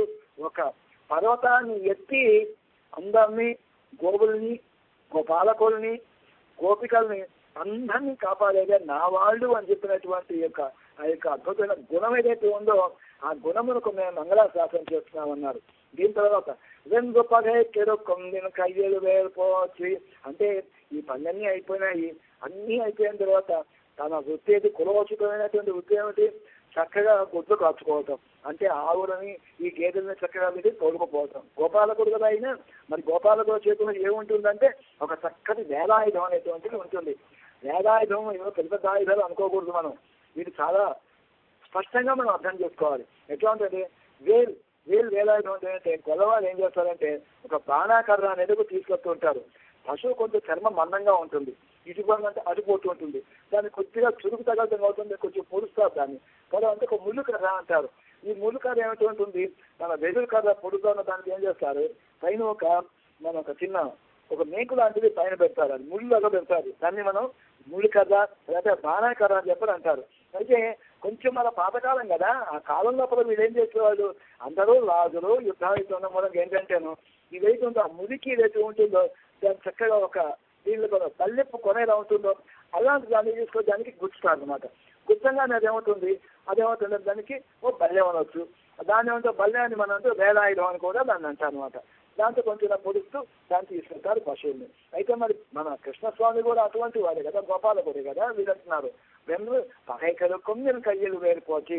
శత్రువులను సంహరించేటువంటి నీ యొక్క చేతులను వేలాయుధం ఎదుగుతుందో దానికి మంగళం అంటున్నారు. అంతే కదా, ఇది శత్రువును సంహరించడం కోసం, పశువుని కాయడం కోసం వేలాయుధం. అంటే చేతిలో ఉంది పశువుల్ని సంహరించడం కోసమే, పశువులని మనకు వెనక పొడుచుకుంటూ వాడికి తీసుకువెళ్ళడం కోసమే. కానీ శత్రువులను సంహరించుకోవడం కాదు వేలాయుధం. అయితే ఎలా ఉంటుందిట? ఇక్కడ భగవానుడు ఏ అవతారంలో ఉంటాడో చక్ర స్వామి ఎలా అవుతున్నారు మనకి సుదర్శనాడు ఆయన కూడా చక్కగా దాన్ని తగినట్టుగానే అమరే ఉండి కాస్త స్వామి అంటే పరమప్పుడు ఆ స్వస్వరూపం తగ్గ స్వామి కదా శ్రీమన్నారాయణుడికి చేతిలో చక్రాయుధం కింద ఉంటుంది సుదర్శనుడు. తర్వాత రామావతారం వచ్చినప్పుడు అదే చక్రాయుధం మనకి ఒక ధనుస్సులో అంటే బాణం ఏదైతుందో దాని లోపల ఉంటాడట. అలాగే నృసింహావతారం వచ్చినప్పుడు ఆ గోడలో ఉంటాడట. మరి ఇప్పుడు కృష్ణావతారం లోపలైన ఏది అనుకుంటే ఆ విధంగా అమరి ఉంటాడట. ఇప్పుడు కృష్ణుడు చేతిలో దాన్ని ఇప్పుడు వేదాయుధం ధరించినప్పుడు ఆ మునికిలో దాంట్లో దాగి ఉంటాడైన సుదర్శన భగవానుడు. అయితే వెన్నుపగే కడుక్కుని శత్రువులను చేసేటువంటి యొక్క ఏదైతే వైరాయుధం ఉందో దానికి మంగళం అంటున్నారు. ఎందు పుంసేవగమే ఎత్తి పరయకొడువాన్ ఇంద్రియ బంధం ఇరంగు అంటే మేము ఇక్కడికి వచ్చి నేను ఎన్నో రకాలుగా మీ వీర చెబుతాన్ని పాడి మీకు చక్కగా మంగళాశాసనం చేసి మీరేం చేయాలి, మేము వచ్చిన పని ఏదో చూసుకుని మిమ్మల్ని మీ అనుగ్రహానికి పాత్రలు కావాలని చెప్పని వచ్చామని చెప్పబడుతున్నారు ఈ పాసంలో. అయితే అంగు ఈ ఉలగం అడంగాయ్ అడిపోవచ్చు. అందు అంటే ఆనాడు ఈ లోకాలను ఎవరుతున్నా వీటన్ని కూడా కొలుచుకున్నావు. ఎలా కొలుచుకున్నావు నువ్వు? ఈ కాడు మోడు చెట్టు పుట్ట గుట్ట రాయి రప్ప అని చూడకుండా సమస్తాన్ని ఇదంతా నాది అని చెప్పి నువ్వు కొలుచుకుని తీసుకున్నావి అన్నాడు. కానీ అహంకరించినటువంటి బలిచక్రవర్తి అన్నాడు ఈ సమస్తము కూడా నాది అన్నాడు. నీది అయినటువంటి వస్తువుని బలిచక్రవర్తి ఏమనుకున్నాడు? నాది అనుకున్నాడు. ఈ దానం ఇచ్చేవాడిని నేను అనుకున్నాడు. అహం తెలియంది మనకు నేను అనుకుంటే అహం అంటాము, నాది అనుకోవటం మమకారం. ఈ అహంకార మమకారాలు రెండూ ఉన్నటువంటి బలిచక్రవర్తి ఏం చేశాడు? తనలో ఉన్నటువంటి ఆత్మ అనేటువంటి వస్తువు, ఈ ఆత్మ అనే వస్తువు పరమాత్మ సొత్తు, పరమాత్మకే శేషభూతుడు ఆత్మ. అలాంటి దాన్ని ఇది నేను అనుకుంటే ఏమవుతుందంటే ఆ పరమాత్మకు చెందిన దాన్ని మనం దొంగతనం చేసిన వాళ్ళే అవుతాం. దీన్ని ఏమంటాం? దొంగతనం చేసిన వాళ్ళు ఏమంటాం? దాన్ని చక్కగా పేరు అపహరించుట అంటాం. ఇప్పుడు ఏం అపహరించాం మనం? ఆత్మను అపహరించాం. ఆత్మ పరమాత్మ సొత్తు, దాన్ని అపహరించేది ఏమవుతుంది? ఆత్మాపహార దోషం అనేటువంటిది వచ్చింది బలిచక్రవర్తికి. మరి ఇది పోవాలంటే ఏం చేయాలి? ఆ యొక్క స్వామి యొక్క ఇది పాదాలు విందమ్మ కనుక వారి తల మీద కనుక పెడితేనే అది పోతుంది. కాబట్టి అంతా కొడిచానయ్యా మొత్తం అంతా, ఇప్పుడు నాకు ఇంకో కడుపు నాకు కావాలి, ఎక్కడ పెట్టమంటావు అని అడిగినప్పుడు ఇదిగో నా తల మీద పెట్టమన్నాడు. దాంతో వాళ్ళలో అహంకార మమకారాలు రెండు చక్కగా నాశనం చేశాక యాచన ఫలించింది. ఆనందంతో ఉప్పొంగాడు వామనుడు. తర్వాత త్రివిక్రముడైపోయి ఎది అయ్యాక అంత ఉపకారం చేశాడే, దేవతలకు ఉపకారం చేశాడు. మరి బలిచక్రవర్తి కూడా పాతాళ సామ్రాజ్యాన్ని ఇచ్చి వాడికి ఉపకారం చేశాడు. తర్వాత మనందరికీ కూడా మనందరూ మనం అడగకుండానే శఠారి కింద ఆ యొక్క భగవంతుడు పాదాలు విందాలని కూడా మన మీద కూడా పెట్టాడు కదా. ఇంత ఉపకారం చేసినటువంటి ఆ భగవానుడికి ఎవ్వరున్నా ఆనాడు ఎవ్వరున్నా ఒక్కడన్నా కూడా మంగళాశాసనం చేశానని అంటున్నారు మన ఆనందాలు తల్లి. కారణం ఏమిటా? అక్కడ ఉన్నవాడు ఏ ఒక్కడన్నా మంగళాశాసనం చేసి ఉండవచ్చునట. ఎందుకు? అంతమంది ప్రయోజనం పొందారు కాబట్టి. ఇంద్రుడు ఉన్నాడు, వాడు ఏం చేశాడు? ఇంద్రుడు కానీ దేవతలు కానీ వీళ్ళు ప్రయోజనం తప్పదు. ఇంద్రుడికి ఏమైంది? వారు కోరుకున్నది దేవరాజ్యం సిద్ధించింది. ఆ అబ్బా ఆనందంగా వెళ్ళిపోయాట. కనీసం భగవానికి చూడు కూడా చూడలేదు, వాడు వెళ్ళిపోయాట. వాడి వెళ్ళంగానే వాడు కనుక పురోమని చెప్పని దేవతలందరూ కూడా వెళ్ళాక రీఇన్కార్నేషన్ అంటే వాడి పట్టాభిషేకం చేయడం వాళ్ళందరూ వెళ్ళిపోయాట. అంతేగాని తుఫారం చేసినటువంటి మనం భగవానికి మంగళాశాసనం చేద్దామే అన్నది వాళ్ళు ఎవరికి గుర్తు రాలేట. పోనీ ఇక్కడ బలికి ఏమైంది? బలిచక్రవర్తికి వారణ చేయొచ్చు. బలిచక్రవర్తికి ఏమైంది? భగవత్ సామ్రాజ్యం సిద్ధించిన వారికి ఆ ఆనందంలో పడిపోయాడు, వాడు వెళ్ళిపోయాడు బలిచక్రవర్తి. ఆయన మంగళాశాసనం చేయలేదు. పోనీ శుక్రాచార్యులు అన్నారు గురువు గారికైనా కొంచెం ఆలోచన ఉండాలి కదా. అంటే ఆయనకి కన్నుపోయిన బాధలో అన్నారు శుక్రాచార్యుల వారు. ఏ డాక్టర్ దగ్గరికి వెళ్ళాలి, వైద్యుల దగ్గరికి వెళ్ళాలి, ఈ కనుబాబు జయంతులు ఎక్కడ కర్మ అనుకుంటున్నాడు, ఆ బాధలో ఉన్నాడు శుక్రాచార్యుల వారు. పోనీ ఆయన అలా ఉన్నాడు. తర్వాత దశ ఉపదశ ఎందరూ ఎన్నెల్లో ఉంటారు కదా, మిగిలిన వారు ఋత్వికు హోతా ధ్వని అందరూ ఉంటారు కదా, ఋషులు ఉన్నారుగా ఇంతమంది. వీళ్ళన్నా కూడా భగవంతుడు మంగళాశాసనం చేస్తున్నారు అనుకుంటే యాగం ఆగిపోయింది. వెంటనే అనుకున్న సమయానికి యాగం పూర్తి కావాలి, పూర్ణాహోతి సమయం సిద్ధం అన్ని సిద్ధం చేయండి, యాగం కూడా ఆగకూడదు అంటూ ఆ హడావిలో వాళ్ళు కూడా మంగళాశాసనం చేయలేక. మరి ఇంకెవరు మంగళాశాసనం చేయాలి? ఆనాడు ఎవరు మంగళాశాసనం చేయలేదు కాబట్టి ఎంత కందిపోయిందోనయ్యా నీ దియ్య పాదాలు విందాం. కాబట్టి ఆ పాదాలకు మేము మంగళాశాసనం చేస్తున్నాము అని చెప్పి అన్నారు. అందువల్ల మరందాయ్ అరిపోర్చి అని చెప్పని. అది అంటే పాదం కదా. మన పెరియాడు వారు కూడా ఏం చేశారు? ఆయన శవ్వరి చెవి తిరుక్కాపు అన్నారు. ఈ దివ్యమైనటువంటి నీ పాదాల మీద మనం ఏతున్నాయో, ఎర్రటి నీ పాదాల మీద ఏదైతే ఉందో దానికి నేను మంగళాశాసనం చేస్తున్నా అన్నారు. అలాగే మన పెరియాళ్వారు ప్రియపుత్రికైనటువంటి మన ఆండార్ వాళ్ళు కూడా ఎట్లయినా తండ్రి గారి కోరిక కదా, ఈవిడ కూడా అది పోర్చి అని చెప్పని మొదలుపెట్టారు మన ఆండార్ పల్లి కూడా. అయితే ఆనాడు వామనుడు ఏదైతే ఆ యొక్క పాద తీర్థం ఏదైతే ఉందో అది గంగ, ఆ గంగ తమోగుణ ప్రచుడైనటువంటి సాక్షాత్తు శంకరుణ్ణి అది పవిత్రం చేసి చెప్తారు గంగ మన శంకరుణ్ణి. అయితే ఈనాడు అదే స్థానం వహించినటువంటి మన ఆచార్యులు ఎవరైతే ఉంటారో తమ శ్రీపాల తీర్థంతో పరమ సాత్వికమైనటువంటి శిష్యులందరినీ కూడా వీళ్ళందరినీ కూడా పవిత్రులుగా చేస్తూ ఉంటారట. అయితే అందులో యువగమందా అడిపోకి తర్వాత చెందంగు తెల్లిలంగై చెప్తాయి పిల్లలు పోర్చి అని చెప్తున్నారు. అంటే ఏమిటి, లంకకు వెళ్ళి ఆ యొక్క రావణాసుడి బలములు అవుతున్నారో వాటిని సర్వనాశనము చేసినటువంటి ఇక మీ బలానికి మంగళం అంటున్నారు. ఇక్కడ గోపికల లోపల అంత పెద్ద పూజ్యం కాదులే అంటున్నారు. ఏంటంటే వామనావతారం వచ్చేసింది వీళ్ళకి పెద్ద గొప్ప కాదుట. కారణం ఏంటి, ఆ వామనావతారంలో స్వామి ఎలా ఉన్నట్ట ఉన్న చోటునే ఉన్నాడు, తను పెరిగాడు. వామనుడు ఇంతింతై వటుడు ఇంతింతై అన్నట్టుగా పెరిగి లోకాలు కొలుచుకున్నాడు. అంటే ఏమిటి, ఆ అవతారం ఎలాంటి అవతారం అంటే అటు దేవత్వము ఇటు మనుష్యత్వము రెండు కలిసినటువంటి అవతారము. తను ఎక్కడికి వెళ్ళలేదు, ఉన్న చోటునే ఉండి లోకాలంటే కూడా చక్కగా కొలిచినాడు. అంటే దీనిలోపల అక్కడ కష్టమే ఉందండి, ఉన్న చోట్ల ఉండి ఏదైనా కొలుచుకోవాలి కదా, కష్టమా అని వీళ్ళు అంటున్నారు. అంటే దాంట్ లోపల ఏమాత్రం కష్టం లేదట. కానీ తర్వాత ఏదైతే ఉందో ఈ యొక్క రామావతారం ఏదైతే ఉందో దీంట్లో చాలా కష్టం ఉందిట. ఎక్కడి అయోధ్య అండి, ఎక్కడి లంక, సముద్రం ఆ దాటిన తర్వాత ఎక్కడో ఉంది లంక. ఇక్కడ అయోధ్య ఎక్కడో ఉంది, అయోధ్య నుంచి బయలుదేరాడు రామచంద్రుడు ఎక్కడకు, ఆ యొక్క సరే అక్కడ బయలుదేరినప్పుడు ఈ 14 ఏళ్ళు వనవాసంలో ఉన్నప్పుడు అసలు బయలుదేరినప్పుడు చెప్పులు వేసుకొని బయలుదేరాడు రామచంద్రుడు. ఏదో ఒక పాదుకలు ఆయనకు ఉన్నప్పుడు అందరూ బ్రాహ్మణులు వెంటబడ్డారు. వీళ్ళందరూ కూడా రామా మేము వెనకాల వస్తున్నాము అని. ఎప్పుడైతే బ్రాహ్మణోత్తముడు వెనకాలబడి వస్తున్నప్పుడు ప్రభు అన్నవాడు రథం మీద వెళ్ళడం అపచారం అవుతుంది, ఉపచారం కాదు. దిగి అక్కడి నుంచి మళ్ళీ నడుచుకుంటూ వెళ్ళాడు. వెళ్ళిన తర్వాత అరణ్యానికి వెళ్ళిన తర్వాత భరతుడు ఉన్నాడు. అన్నయ్య మరి రాజ్యం అంటే నువ్వు వచ్చి ప్రతాక్షితుడు కావాలి, లాభం లేదా అని చెప్తాను. ఏం చేశాడు, నేను తండ్రి మాట నిలబెట్టకూడదు కోసం ఇక్కడే ఉంటాను, ఈరోజు తీసుకెళ్ళమంటే పాదుకలు ఇచ్చాడు. ఈ పాదుకలు భర్తడు పట్టుకెళ్ళిపోయాడు, దానికి పట్టాభిషేకం చేసుకున్నాడు. అంటే స్వామికి చెప్పులు లేనట్టే కదా, పాదుకలు లేనట్టే కదా. కాబట్టి ఎలా వెళ్ళారు, అయోధ్య నుంచి లంక వరకు కూడా వెళ్ళాక చక్కగా ఈయన నడుచుకుంటూ వెళ్ళిపోయాడే. అంటే నడుచుకుంటూ వెళ్ళినప్పుడు పాదుకలైనా లేకుండా వెళ్ళినటువంటి స్వామికి పాదములకి ఏం జరిగింది, రాళ్ళ ముళ్ళ అవన్నీ కూడా గురకరాళ్ళు అరణ్యంలో తిరిగి అవన్నీ గుచ్చుకొని ఎంత బాధపడ్డారో మా స్వామి.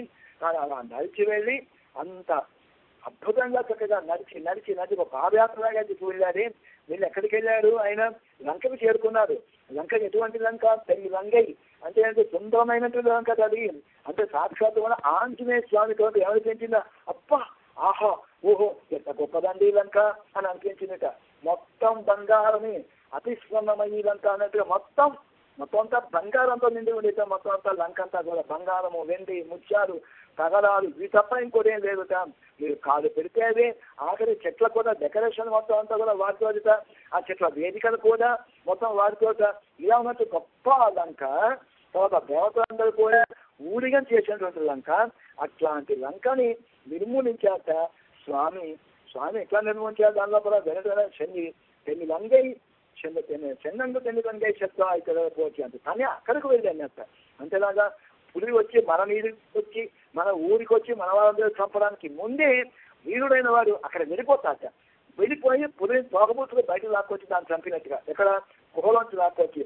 అలాగే స్వామి అక్కడికి వెళ్ళి అక్కడ లంకాపట్నానికి వెళ్ళారు. లంకాపట్నం మొత్తం చెల్లాచెరువు చేశారు. అక్కడ ఉన్న ప్రాకారాన్ని తొలగొట్టి చతురంగ బలాలు మొత్తం ధ్వంసం చేసి వాళ్ళ భ్రాతృ పుత్రాలు అందరినీ కూడా నరికివేసి తర్వాత ఇంకా వారి రావణాసుల మనసు చెరగొట్టి ప్రాణభ్రష్టుని చేసి వారి యొక్క సత్తాన్ని మొత్తం చెరగొట్టి తర్వాత ఒక ఆరుదానికంటే హీనంగా చేసి వాడిని చంపారే.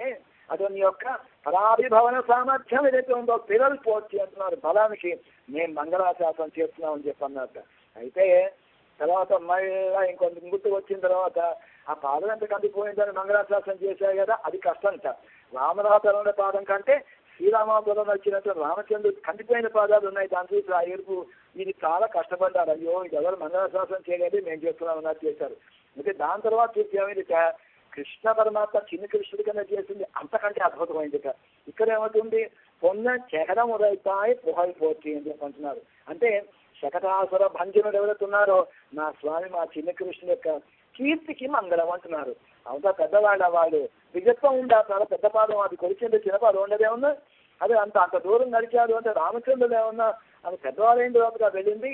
కానీ ఇక్కడ చిన్ని శిశువు, చాలా చిన్న పిల్లవాడు, 3 నెలల పిల్లవాడు. తల్లి వీళ్ళందరూ కూడా యశోదాలు అందరూ తీసుకుని అక్కడ యమునా తీరానికి వెళ్ళారు. ఓ బండి కింద పడుకోబెట్టారు. అయితే వీళ్ళెలా వెళ్ళారు, అందరూ కూడా బళ్ళు మొత్తం బళ్ళు కట్టుకుని యమునా తీరానికి వెళ్ళారు. యమునా తీరానికి వెళ్ళేటప్పుడు ఎందుకంటే అంగోద్వర్తనమో ఏదో ఒక ఉత్సవం చేస్తారు. అంటే పిల్లాన్ని ఏంటంటేను ఈ 3 నెలలనే అవుతుంది, కొంచెం పక్కకి దొరుకుతుంది అనమాట. ఇలా చేసినప్పుడు పిల్లాడికి చక్కగా మంగళ స్నానం అది చేసి కొత్త బట్టలు అవన్నీ వేసి ఈ పిండి వంటలు భక్ష్యాలు ఇవన్నీ కూడా చేసి కొంత ఉపహారం యమునలో వేసి అక్కడ అందరూ 6 గంటల పద్ధతి. సో వీళ్ళందరూ ఏం చేశారు, ఈ గోపాలకుడు వీళ్ళు గోపాల వృద్ధులందరూ కూడా ఏం చేశారు, ఒక్కొక్క బండి బండి బండి కట్టినట్టు ఒక్కొక్క బండి 16 బండి కట్టినట్టుగా అందరూ బళ్ళు పట్టుకుని వీళ్ళందరూ వెళ్ళి యమున తీరానికి. మన యశోద ఏం చేస్తుంది, చిన్నపిల్లవాడిని కృష్ణుడిని 3 నెలల పిల్లాని అదిగో బండి కింద పడుకోబెట్టింది. పడుకోబెట్టి వెళ్ళంగానే రక్షించి అన్నగారా దగ్గర లేడు, తల్లి ఏమో దగ్గర లేదు, బంధువులను దగ్గర వాళ్ళ విలాసాలు వాడున్నారు. మన స్వామికి ఏమో ఆకలేసింట. ఆకలేసిన పిల్లవాడు ఏం చేస్తాడు, ముందు ఏడుస్తాడు. ఏడ్చిన తర్వాత అటు కాడు చేతులు ముందుకి వెనక్కి కొట్టుకుంటాడు. కొట్టుకుంటే ఏమైంది, అలా కొట్టుకున్నప్పుడు ఒక కాదు ఈ చెక్కలు దీని తగిలింట ఈ పగల ఒక పన్ను తండేట. ఈ పన్ను తండ్రి శకరం పొన్న అంటే శకరం అనేది బండి నాశనమేలాగా ఒక్క పనులు ఉదయితాయి పోలపోతుంది. ఉదయతాన్ని పనినటువంటి అన్నాడు. ఇది ఏమైంది, ఒక్క పన్ను తనంగానే ఆ పైకి వెళ్ళిపోయినట, అంతరిక్షంలోకి వెళ్ళిపోయినట, ఆకాశంలోకి ఈ బండి వెళ్ళిపోయినట. అంటే అంత వెళ్ళింది ఎవరు కంటి కలపలే, అది ఆకాశంలోకి వెళ్ళిపోయింది. అయితే ఇక్కడ ఏముంది, భగవానుడికి అందమైనటువంటి పేరు ఉంది. ఏం పదంటే ఆయన రసోవైసహ, సాక్షాత్ రసస్వరూపుడు భగవానుడు. అంటే ఇంత రసస్వరూపుణ్ణి నేను కింద ఇక్కడ ఉండగా బండి కింద ఉండగా బండి మీద ఏమున్నాయట పప్పు పులుసు సాంబారు పాయసము ఇట్లాంటివన్నీ కూడా మంచి ద్రవపదార్థాలు పైన ఉన్నాయట. నేనే రసస్వరూపం అంటే నా పైన ఇంకోటి ఉండటం, నేను కింద ఉండటమా అని చెప్పని కోపం వచ్చింది.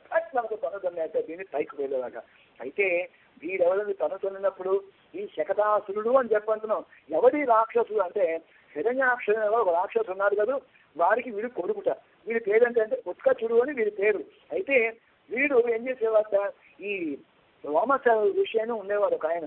లోమస మహర్షి ఆశ్రమానికి వెళ్ళి ఆ పూల మొక్కలు పీకటం, పూలు తుంపేయటం, మొక్కలు విరిచేయటం, కొమ్మలు విరిచేయటం, ఈ పళ్ళ వృక్షాలు ఉంటే వాడు పళ్ళని రాకేయటం, ఇలాంటి పనులు చేసేవాడు వాడు. ఇది చూసి లోమస మహర్షి నువ్వు ఇలా చేస్తున్నావు, నేను చెప్తున్నా నీకు బుద్ధి రాలేదు, చూడు నువ్వు మళ్ళీ ఎలా అవుతావో తెలుసా, నీ స్వరూపాలో తెలుసునా, నువ్వు తను చచ్చినప్పుడు నువ్వు ఎలా అవుతావు, ముక్కలై పొరలు కింద ఊడిపోయి నువ్వు చచ్చిపోతావు అని చెప్పి వీడికి శాపం ఇచ్చాట. శాపం అడిగాడు. వీడు మళ్ళీ జన్మెత్తినప్పుడు కంసుడి అనుచరుడి కింద జన్మించాడు. వీడికి ఫేవరెట్ పోస్టర్ అంటే దేని కింద వీడు మాత్రం వీడికి ఇష్టం అంటే బండి అంటే బండిలో వీడు ఆవహిస్తాడు. ఇది లక్షణం. ఇప్పుడు స్వామి ఏం చేశాడు, చెగర మొదటి పోకపోతే అని చెప్పినట్టుగా ఒక్క తను తన్నాడు. తిరుకాలాండ పెరుమాని అని మన ఆళ్వాళ్ళు అంటారు. తిరుకాలాండ పెరుమాని అని చెప్పిన అంత గొప్పవాడు. తను తనగా పైకిపోయింది. వెంటనే అన్ని ఏమైంది, కింద పడిపోయి మొత్తం ముక్కలు అయిపోయింది, పడిపోయింది. ఆ కుండలు పగిలిపోయాయి. పప్పు పులుసు సాంబారు పాయసం మొత్తం నిలబా ఇప్పుడు వేరేది లేదు అని చెప్పని స్వామి ఆనందించాక. అయితే దాని తర్వాత కందు కొనిలా వెరిందాయి కలలపోర్చి, కందు కొనిలా ఎరిందాయి కలలపోర్చి అంటే ఒక గోడని ఒక బూటి పిల్లలాగా ఒక వరిచేల రాయిలో పెట్టి తిప్పి వేసినట్టుగా అలా చేసి అటు వక్షాసుని ఇటు కపిటాసుని కూడా ఏకకాలం సంహరించినటువంటి దివ్య పాద యుగలి ఏదైతే ఉందో దానికి మంగళం అని చెప్పి అంటున్నారు. అక్కడ చిట్టి పాదము చిన్నారి పాదం కందిపోయింది అని దానికి మంగళాశాసనం చేశారు ఇందాక. దాని తర్వాత మళ్ళీ చూసి ఇంకొంచెం స్వామి పెరిగాడు, పెద్దవారైన తర్వాత మెల్లిగా దూడల్ని తీసుకుని అలా ఆ బెంగప్పుడు అలా యమున వైపు తోడుకుపోతున్న అరణ్యంలో తోడుకుపోతున్నప్పుడు అక్కడ ఒక దూడ చూశాక రాక్షసుడు. చూసి దూడని ఆవహించాట. దూడని ఏమంటాం మనం, వత్స అంటాం. ఈ వత్సను ఆవహించాడు వత్సాసురుడు అయిపోయాడు. ఎప్పుడు తర్వాత వీళ్ళిద్దరు వచ్చారు. ఇంకోటి ఎక్కడున్నట్టు వాడు వచ్చి నువ్వు అక్కడికి వెళ్ళు, నేను ఇది ఒక చెట్టు ఉంది కదా ఈ వెరగ చెట్టు మొత్తాన్ని నేను ఆవహించి ఉంటాను అని చెప్పన్నట్ట. ఇవాళ మనం మార్కెట్కి వెళ్ళినట్టయితే వెరగపండు మామూలు వెరగపండు ఇంకొంచెం ఉంటుంది, కొంచెం హైబ్రిడ్ కొంచెం పెద్దగా ఒక బాల్ సైజులో మంచి పెద్ద బాల్ సైజులో ఉంటుంది వెరగపండు. మరి ఆనాడు కృష్ణ పరమాత్మ ఉన్న కాలం లోపల వెనక్కాయలు ఏ సైజులో ఉండే వెరగపళ్ళు మనం అర్థం చేసుకోవచ్చు. పెద్ద వెరగపళ్ళు అయితే చెట్టు ఉంటుంది, చెట్టంతా వెనకాల్సింటే వెరగపళ్ళతోటి. అయితే భగవానుడు ఎప్పుడన్నా వేణునాదం చేయాలంటే వేణునాదం ఎలా చేస్తాడు? ఆయన ఏదో చెట్టు కిందకి వెళ్ళి చేస్తాడు, లేకపోతే బండరాయి దాని మీదకి వెళ్ళి చేస్తాడు, లేకపోతే చెట్టెక్కి కూర్చొని వేణునాదం చేస్తుంటాడు. గోవులన్నీ కూడా వస్తాయి. ఇలా ఒక పద్ధతి ఉంది స్వామికి. వాళ్ళ ఉద్దేశం ఏంటి? ఇదిగో నువ్వు దూడ కింద వెళ్ళి తప్పి స్వామిని పూర్తి చేసి కుమ్మి తప్పికి వచ్చాను, మా చెట్టు కిందకి వచ్చాను అనుకో, ఈ పళ్ళన్నీ కూడా నేను రాకేస్తాను. ఒక్క పండు ఒక్క మిరక్కాయకే తలకాయ తగ్గుతుంది. అలాంటివి ఇన్ని కాయలు కనుక పడితే సర్వనాశనం ఉంటారు కృష్ణుడు అని చెప్పి ప్లాన్ వేసుకున్నారు. చూశాడు ఇక్కడ ఈ దూడను ఎప్పుడైతే రాక్షసు ఆవహించాడో మిగిలిన దూడలన్నీ కూడా వచ్చి ఒక్కసారి అలా వాసం చూస్తున్నాయి, వెళ్ళిపోతున్నాయి, భయపడి వెళ్ళిపోతున్నాయి. ఇది మన దూడ కాదు అని చెప్పని. దూడలకి వాటికి ఒక గొప్ప లక్షణం ఉంటుంది. మీకు గుర్తుండే ఉంటుంది, సునామీ వచ్చినప్పుడు ఈ పక్షులు కొన్ని కుక్కలు కొంచెం ఇవన్నీ కూడా గొప్ప కొన్ని మైలు దూరం పారిపోయి ప్రాణాలు కాపాడుకుంటాయి పక్షులు ఇవన్నీ కూడా. ఎందుకంటే వారికి ఆ సెన్స్ ఉంటుంది వాటికి. అయితే మిగిలిన వాళ్ళ మనుషులందరూ చాలా మంది ప్రాణాలు కోల్పోయారు. అలాగే ఇక్కడ వీటికి ఏంటంటేను ఈ చుట్టూగా శక్తి ఉంటుంది, అది ఒక్కసారి గుర్తుపెట్టిన దూరం పడుతుంది. మన స్వామి గమనించాడు, వెంటనే ఆ దూరం వెనకాల వెళ్ళాడు, ఆ కాళ్ళు రెండు కూడా గట్టిగా పట్టుకుని తిప్పి తిప్పి తిప్పి తిప్పి చెట్టు మీదకి వేసాడు. ఇది ఎలా ఉంటుంది అంటే పొలం లోపల ఈ ధాన్యాన్ని తీసి తినేస్తుండే వాటిని మెరుకలు కానీ ఇంకోటి కానీ పక్షులు కానీ వచ్చినప్పుడు వర్షల రాయి అని ఒకటి ఉంటుంది. దాన్ని ఏం చేస్తారు, ఒక మంచం మీద నిల్చొని కొంచెం కాలు గట్టిగా చెప్పి సపోర్ట్ తీసుకుని తిప్పి తిప్పి తిప్పి ఆ దిక్కేస్తారు. అది ఏదో ఉంటే దాన్ని తోలడానికి చేసే ప్రయత్నాలు వస్తాయన్నమాట. ఇక్కడ ఏం చేశారు స్వామి అలాగేను, ఈ దూడకాళ్ళు పట్టుకుని కాదు ఒక ముందు కాదు ఒకటి వెనకాదు ఒక కాలు ఇంకా అవి పెట్టి ఈ తిప్పి తిప్పి తిప్పి తిప్పి కొట్టి వెనక చెట్టు మీద వేశాడు. ఏంగానే ఏమైంది, ఈ దూడ చచ్చిపోయింది, ఆ కపితాసుడు వాడు చచ్చిపోయాట. అంటే ఏకక్రియ వ్యర్థక్రియ అంటారు సంస్కృతం లోపల. అంటే ఏంటి, ఇంగ్లీష్ అంటాం కదా మనం 2 birds at 1 shot. అలాగా ఒకేసారి మొత్తం కూడా నాశనం చేసేస్తారు స్వామి ఇద్దరిని కూడా. అలా చేసినప్పుడు ఈ దివ్యపాదారంతో ఎంత నొచ్చుకుందోనయ్యా, ఎంత కందిపోయిందయ్యా. అందుకే ఆ ఎరుపు ఏదైతే ఉందో అది వచ్చిందయ్యా. అందుకే నీ యొక్క దివ్య పాదార విందములు ఎలా ఉన్నాయో ఆ చరణ ఎవరు ఏదైతే ఉందో వాటికి మేము మంగళం పాడుతున్నాము అని చెప్తున్నారు. కందు కొనియా విరిందాయి కలపోచి కుందు కొనయా ఎడుతాయి కుణంబోచి కుందు కొనియా ఎడుతాయి కుణంబోచి అని చెప్పాను. అంటే ఏం చేశాడు ఇక్కడ దీంట్లో అక్కడ చేసేప్పుడు ఏం చేశాడు, ఈ పక్షాసుని తర్వాత వాడు కపితాలు వ్యవహరించినప్పుడు ఎట్లా దాన్ని కర్మతోనే తొలగించాలి. అంతే ఎలా ఉంటుంది, మనకి ముళ్ళుతోనే తీయాలి, వజ్రాన్ని వజ్రంతోనే కొయ్యాలి అన్నట్టుగా ఉంటుంది. అంటే ఏం చేశారు, మనకి ఈ ఏదైతే ఉందో ఈ యొక్క వాళ్ళ అసురుని చంపినప్పుడు అంటే ఒకే దాన్ని ప్రయోగించి దాంతో కర్మతోనే తొలగించారట. కానీ ఇప్పుడు తర్వాత ఏం చేశారు, కొండ్లు కొడయా ఎదురుతాయి కుడంబోచి అంటే ఒక కొండని చక్కగా గొడుగు కింద ఎత్తి అయితే సర్వేశ్వరుడు ఎవరైతే ఉన్నాడో ఆ స్వామి యొక్క ఉత్తమమైనటువంటి గుణమునకు మంగళము అంటున్నారు. కొండ్లు కొడయా ఎదురుతాయి కుడంబోచి అలా ఎత్తి గోపాలకు నీ గోపికల్ని కాపాడినటువంటి మా స్వామి యొక్క ఆ యొక్క కళ్యాణ గుణమునకు మంగళము అని చెప్పనంటారు. ఏంటి ఇక్కడ విశేషం అంటే, ఎందుకెత్తాడు దాన్ని, ఆ గోధనకి ఎందుకెత్తాల్సి వచ్చింది? వీళ్ళందరూ కూడా ఒక ఇంద్రయాగం అనేది తలపెట్టుకున్నారు. గోపకుల వృద్ధులందరూ కూడా ఇంద్రయాగం లోపల ఇంద్రుడిని చక్కగా ఆయన్ని మెప్పించి వర్షాలన్నీ కూడా ఆయన కురిపిస్తారని చెప్పి వీళ్ళందరికీ ఉన్నటువంటి విశ్వాసం. అయితే ఇంద్రుడు ఏమనుకున్నాట, నేను అని చెప్పి అహంకరించాట. కృష్ణుడు ఇక్కడ అవతరించాడు, నందగజ్జంలో తెలుస్తున్నాడని తెలిసినప్పుడు కూడా ఏనాడు ఒకరోజు రావటం కానీ సేవించడం కానీ ఏది చేయలేదుట. కృష్ణుడా చిన్న పిల్లవాడు, గోపాలకుడు, ఆయన దేవుడా? ఏదో గొల్లవాళ్ళందరూ కదా అనుకుంటున్నారు కానీ ఆయన దేవుడైతే అహంకరించి ఉండేవాట ఇంద్రుడు. అయితే అహంకారాన్ని తొలగించాలి కదా, ఎంతైనా కూడా తనవాడు, తన నిజపదాస్థితుడు. కానీ కొంచెం ఏదైనా కనుక తేడా వచ్చినట్టయితే ఆ తేడాన్ని సెట్ చేస్తే మళ్ళీ వాడు మంచివాడే అవుతాడు. అయితే ఇక్కడ ఏమైంది, అసలు వాళ్ళకు కృష్ణ పరమాత్మ అడిగాడు, ఏమిటి యాగం ఏమిటి, ఎవరికి నేను పప్పు పులుసు పిండి వంటలు ఇవన్నీ చేస్తాను, పులిహార దద్దోజనం చక్రపాణి ఇవన్నీ ఎవరికండి అని అడిగాడు. ఇంద్రయాగము, ఇంద్రుడు మనకు వర్షాలు ఇస్తారు అని చెప్పన్నారు. ఆ వర్షాలు ఇచ్చేది ఇంద్రుడా? ఎందుకంటే మేఘాలు కదా ఇచ్చేది. మేఘాలు ఎక్కడి నుంచో, ఆ మేఘాలు కూడా నిజంగా మన గోవర్ధనగిరి పర్వతం అడ్డుకుంటోంది కదా, అడ్డుకోవటం మూలంగా అక్కడికి వచ్చి కదా వర్షాలు పడి మనందరం మన పశువులకి మేత అనేది దొరుకుతున్నాయి. కాబట్టి ఇట్లా చేసినట్టు ఉపకారం ఎవరు చేస్తున్నారు మనకి? గోవర్ధనగిరి పర్వతము మేఘాలని ఆపితే కదా అక్కడ మనకు వర్షం పడితే మనకి దక్కేది. కాబట్టి మరి ఏం చేయమంటావయ్యా ఇప్పుడు అని అడిగాడు. గోపకులొద్దంతులు అడిగాడు. అడిగితే ఏమొద్దు, గోవర్ధనగిరి ఉంది కదా అదే మనం చేస్తోంది, మొత్తం పశువులకి మేత నీళ్లు అన్ని అక్కడ దొరుకుతున్నాయి కాబట్టి దానికి ఆరోగ్యం చేయండి, ఇందులో ఎవరు ఆయనకి ఎందుకండి అన్నారు. సరే కృష్ణుడు మాట విన్నారు, గోవర్ధనగిరికి ఆరోగ్యం చేయడం మొదలెట్టారు. అదేమిటండి, ఎక్కడన్నా కూడా ఆరోగ్యం చేసేప్పుడు కళ్ళు మూసుకుంటారు, మీకు ఆ సంగతి తెలియదా అని అడిగాడు. మర్చిపోయాం మేము కళ్ళు మూసుకునే ఆరోగ్యం చేస్తాం, ఏదో నీ మాయలో పడి మేము కళ్ళు తెలిసి చేస్తున్నాం అన్నమాట. చక్కగా కళ్ళు మూసుకున్నారు. మనం కూడా అంతే కదండి, ఎప్పుడైనా ఇంట్లో ఆరోగ్యం చేసేప్పుడు కళ్ళు మూసుకుని ఆరోగ్యం చేస్తాం, ఏదో చూడకూడదు అని చెప్పని. సరే వాళ్ళు కళ్ళు మూసుకున్నారు.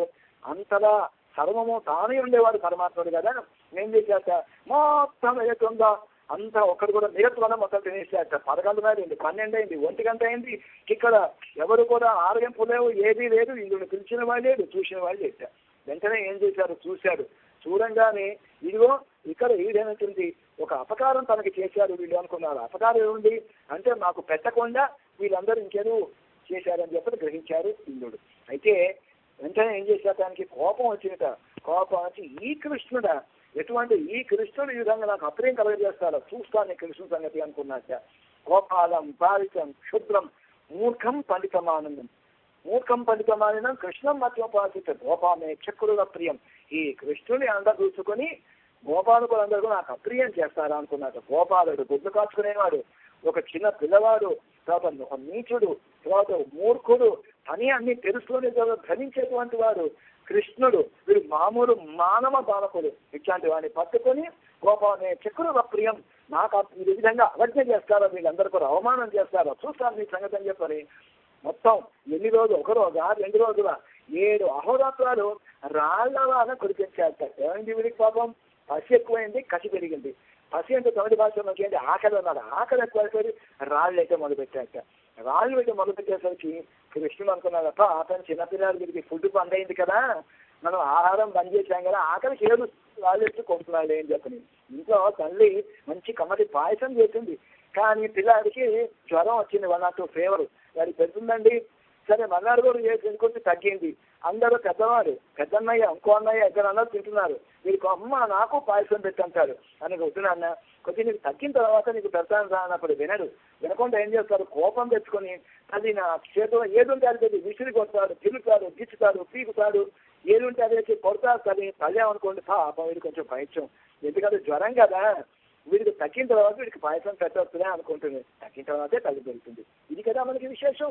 అలాగే ఇక్కడ కూడా పాపం వీడు ఇంద్రుల వల్ల కొంచెం ఆకలితో కొడుతున్నాడులే అనుకున్నాక కొండ గొడుగుగా ఏం చేశాక ఏదైతే ఉందో గోవర్ధనగిరి పర్వతం ఏదైతే ఉందో దాన్ని చక్కగా చిటికన గడి మీద లేపాక పైకి లేపాక. హనుమాచార్య వాళ్ళు అంటారు కదా మనకి, కొండ గొడుగుగా గోవులగా చిన్న గుండు గండానికి గొప్పిలో కొలనుదో పరికి గొప్పిలో ఎదుకుల స్వామికి గొప్పిలో అన్నట్టు చక్కగా లేపారు. చిటికల మీద లేపాక లేకపోతే అనుమానంగా చూశారు. ఆ దెబ్బతింటే అక్కడ ఎందుకుంటారయ్యా, రండి లోపల రండి, ఈ గొడుగు కిందికి రండి, ఈ గోవర్ధనగిరి కిందికి రండి, ఇదిగో నేను నిధిని పట్టుకున్నాను కదా, మీరేం భయపడద్దు, నేను ఎవరినో దేవతనో యక్షనో పిశాచానో ఇంకేది కాదు, నేను మీ వాడిని, మీ కృష్ణుని, మీ బంధువుని, రండి అని చెప్పంటే అందరూ అప్పుడు లోపలికి వచ్చాక గోవులు వచ్చాయి, గోపాలకులు వచ్చారు, గోపికలు వచ్చారు. వీళ్ళందరినీ కూడా చక్కగా చల్లగా అందరినీ కూడా కాపాడారే. తర్వాత ఎటువంటి గుణము, వీళ్ళని కాపాడినటువంటి గుణము. తర్వాత ఇంద్రుడు తను తప్పు తెలుసుకున్నాక చక్కగా వచ్చాడు. వచ్చి దేనికి తీసుకొచ్చాడు, కామధేనునే పట్టుకొచ్చాక. పట్టుకొచ్చి ఏం చేశాక ఆ క్షీరాలతోటి చక్కగా మన గోపాలకృష్ణుడికి ఏం చేశాక అభిషేకం చేశాక, స్వామి నా చేసిన అపరాధాన్ని మన్నించవయ్యా, నేను గ్రహించానయ్యా పరాతత్వం, ఈ రూపంలో పరాత్పరుడు గ్రహించానయ్యా, నన్ను క్షమించవలసిందని చెప్పని గోవిందాభిషేకం చేశాక ఆ రోజు నుంచి కూడా స్వామికి గోవిందుడు అనేటువంటి చక్కని తిరునామం వచ్చింది మన స్వామికి. కాబట్టి ఏమంటున్నారు దీని లోపల కొన్ని కురయాడుతాయి కురం పోతే అంటున్నారు. అటువంటి విలక్షణుని కళ్యాణ గుణం ఏదైతే ఉంటుందో ఆ గుణానికి మేము చక్కగా మంగళం పాడుతున్నామయ్యా నీకు అని చెప్పన్నారు. అయితే దీని తర్వాత ఏమైంది మనకు కొన్ని కురయాడుతాయి కురం పోచి రెండు పగై గడుకుని నేను కయ్యలు వేరిపోతి అంటే శత్రువుని జయించి నశింపచేసేటువంటి ఏదైతుందో నీ చేతిలో ఉండే పల్లెం ఏదైతే ఉంటుందో వేలాయుధం ఏదైతే ఉందో దానికి మేము మంగళం పాడుతున్నాం అంటున్నారు. అంటూ ఏం సేవలని నెత్తి పరై కొడువాన్ ఇంద్రియ మందం ఇదంగి ఏదో రెంబావాయి అంటున్నారు మన ఆండాడు తల్లి. అయితే ఈ పాసును ఏదైతుందో చాలా అద్భుతమైన పాసును. దీనికి మంగళాశాసన పార్టు అని పేరు. ఈరోజు చక్కగా పెరుమాళ్ళకి మనం సద్భోజనం చేసి నివేదన చేస్తే స్వామి అత్యంత ప్రీతి పాత్రంతో దాన్ని ఆరాధిస్తారు. ఈ గోవర్ధనగిరి అని దీంట్లో వచ్చింది మనకి ఆంధ్రది వివిదేశ వైభవం లోపల మనకి చక్కగా గోవర్ధనగిరి మనకి గోవర్ధనం ఉంది కదా తిరువాయిపాలంటే గోవర్ధనం. ఆ గోవర్ధనం గురించి ఆ వివిదేశాన్ని గురించి ఈ పాశుత్వంలో దీంట్లో చక్కగా మనకి ఆంధ్ర మనకి చెప్పారు. అయితే ఇంత అందమైనటువంటి అద్భుతమైన పాశుడు అవుతుందో దీన్ని నేను చిన్న చిన్న ముక్క చేసి మీకు చెప్తాం. మీరందరూ కూడా చక్కగా దీన్ని మాతో పాటు అనుసంధానం చేయాల్సిందిగా కోరుకుంటున్నాను. జై శ్రీమన్నారాయణ.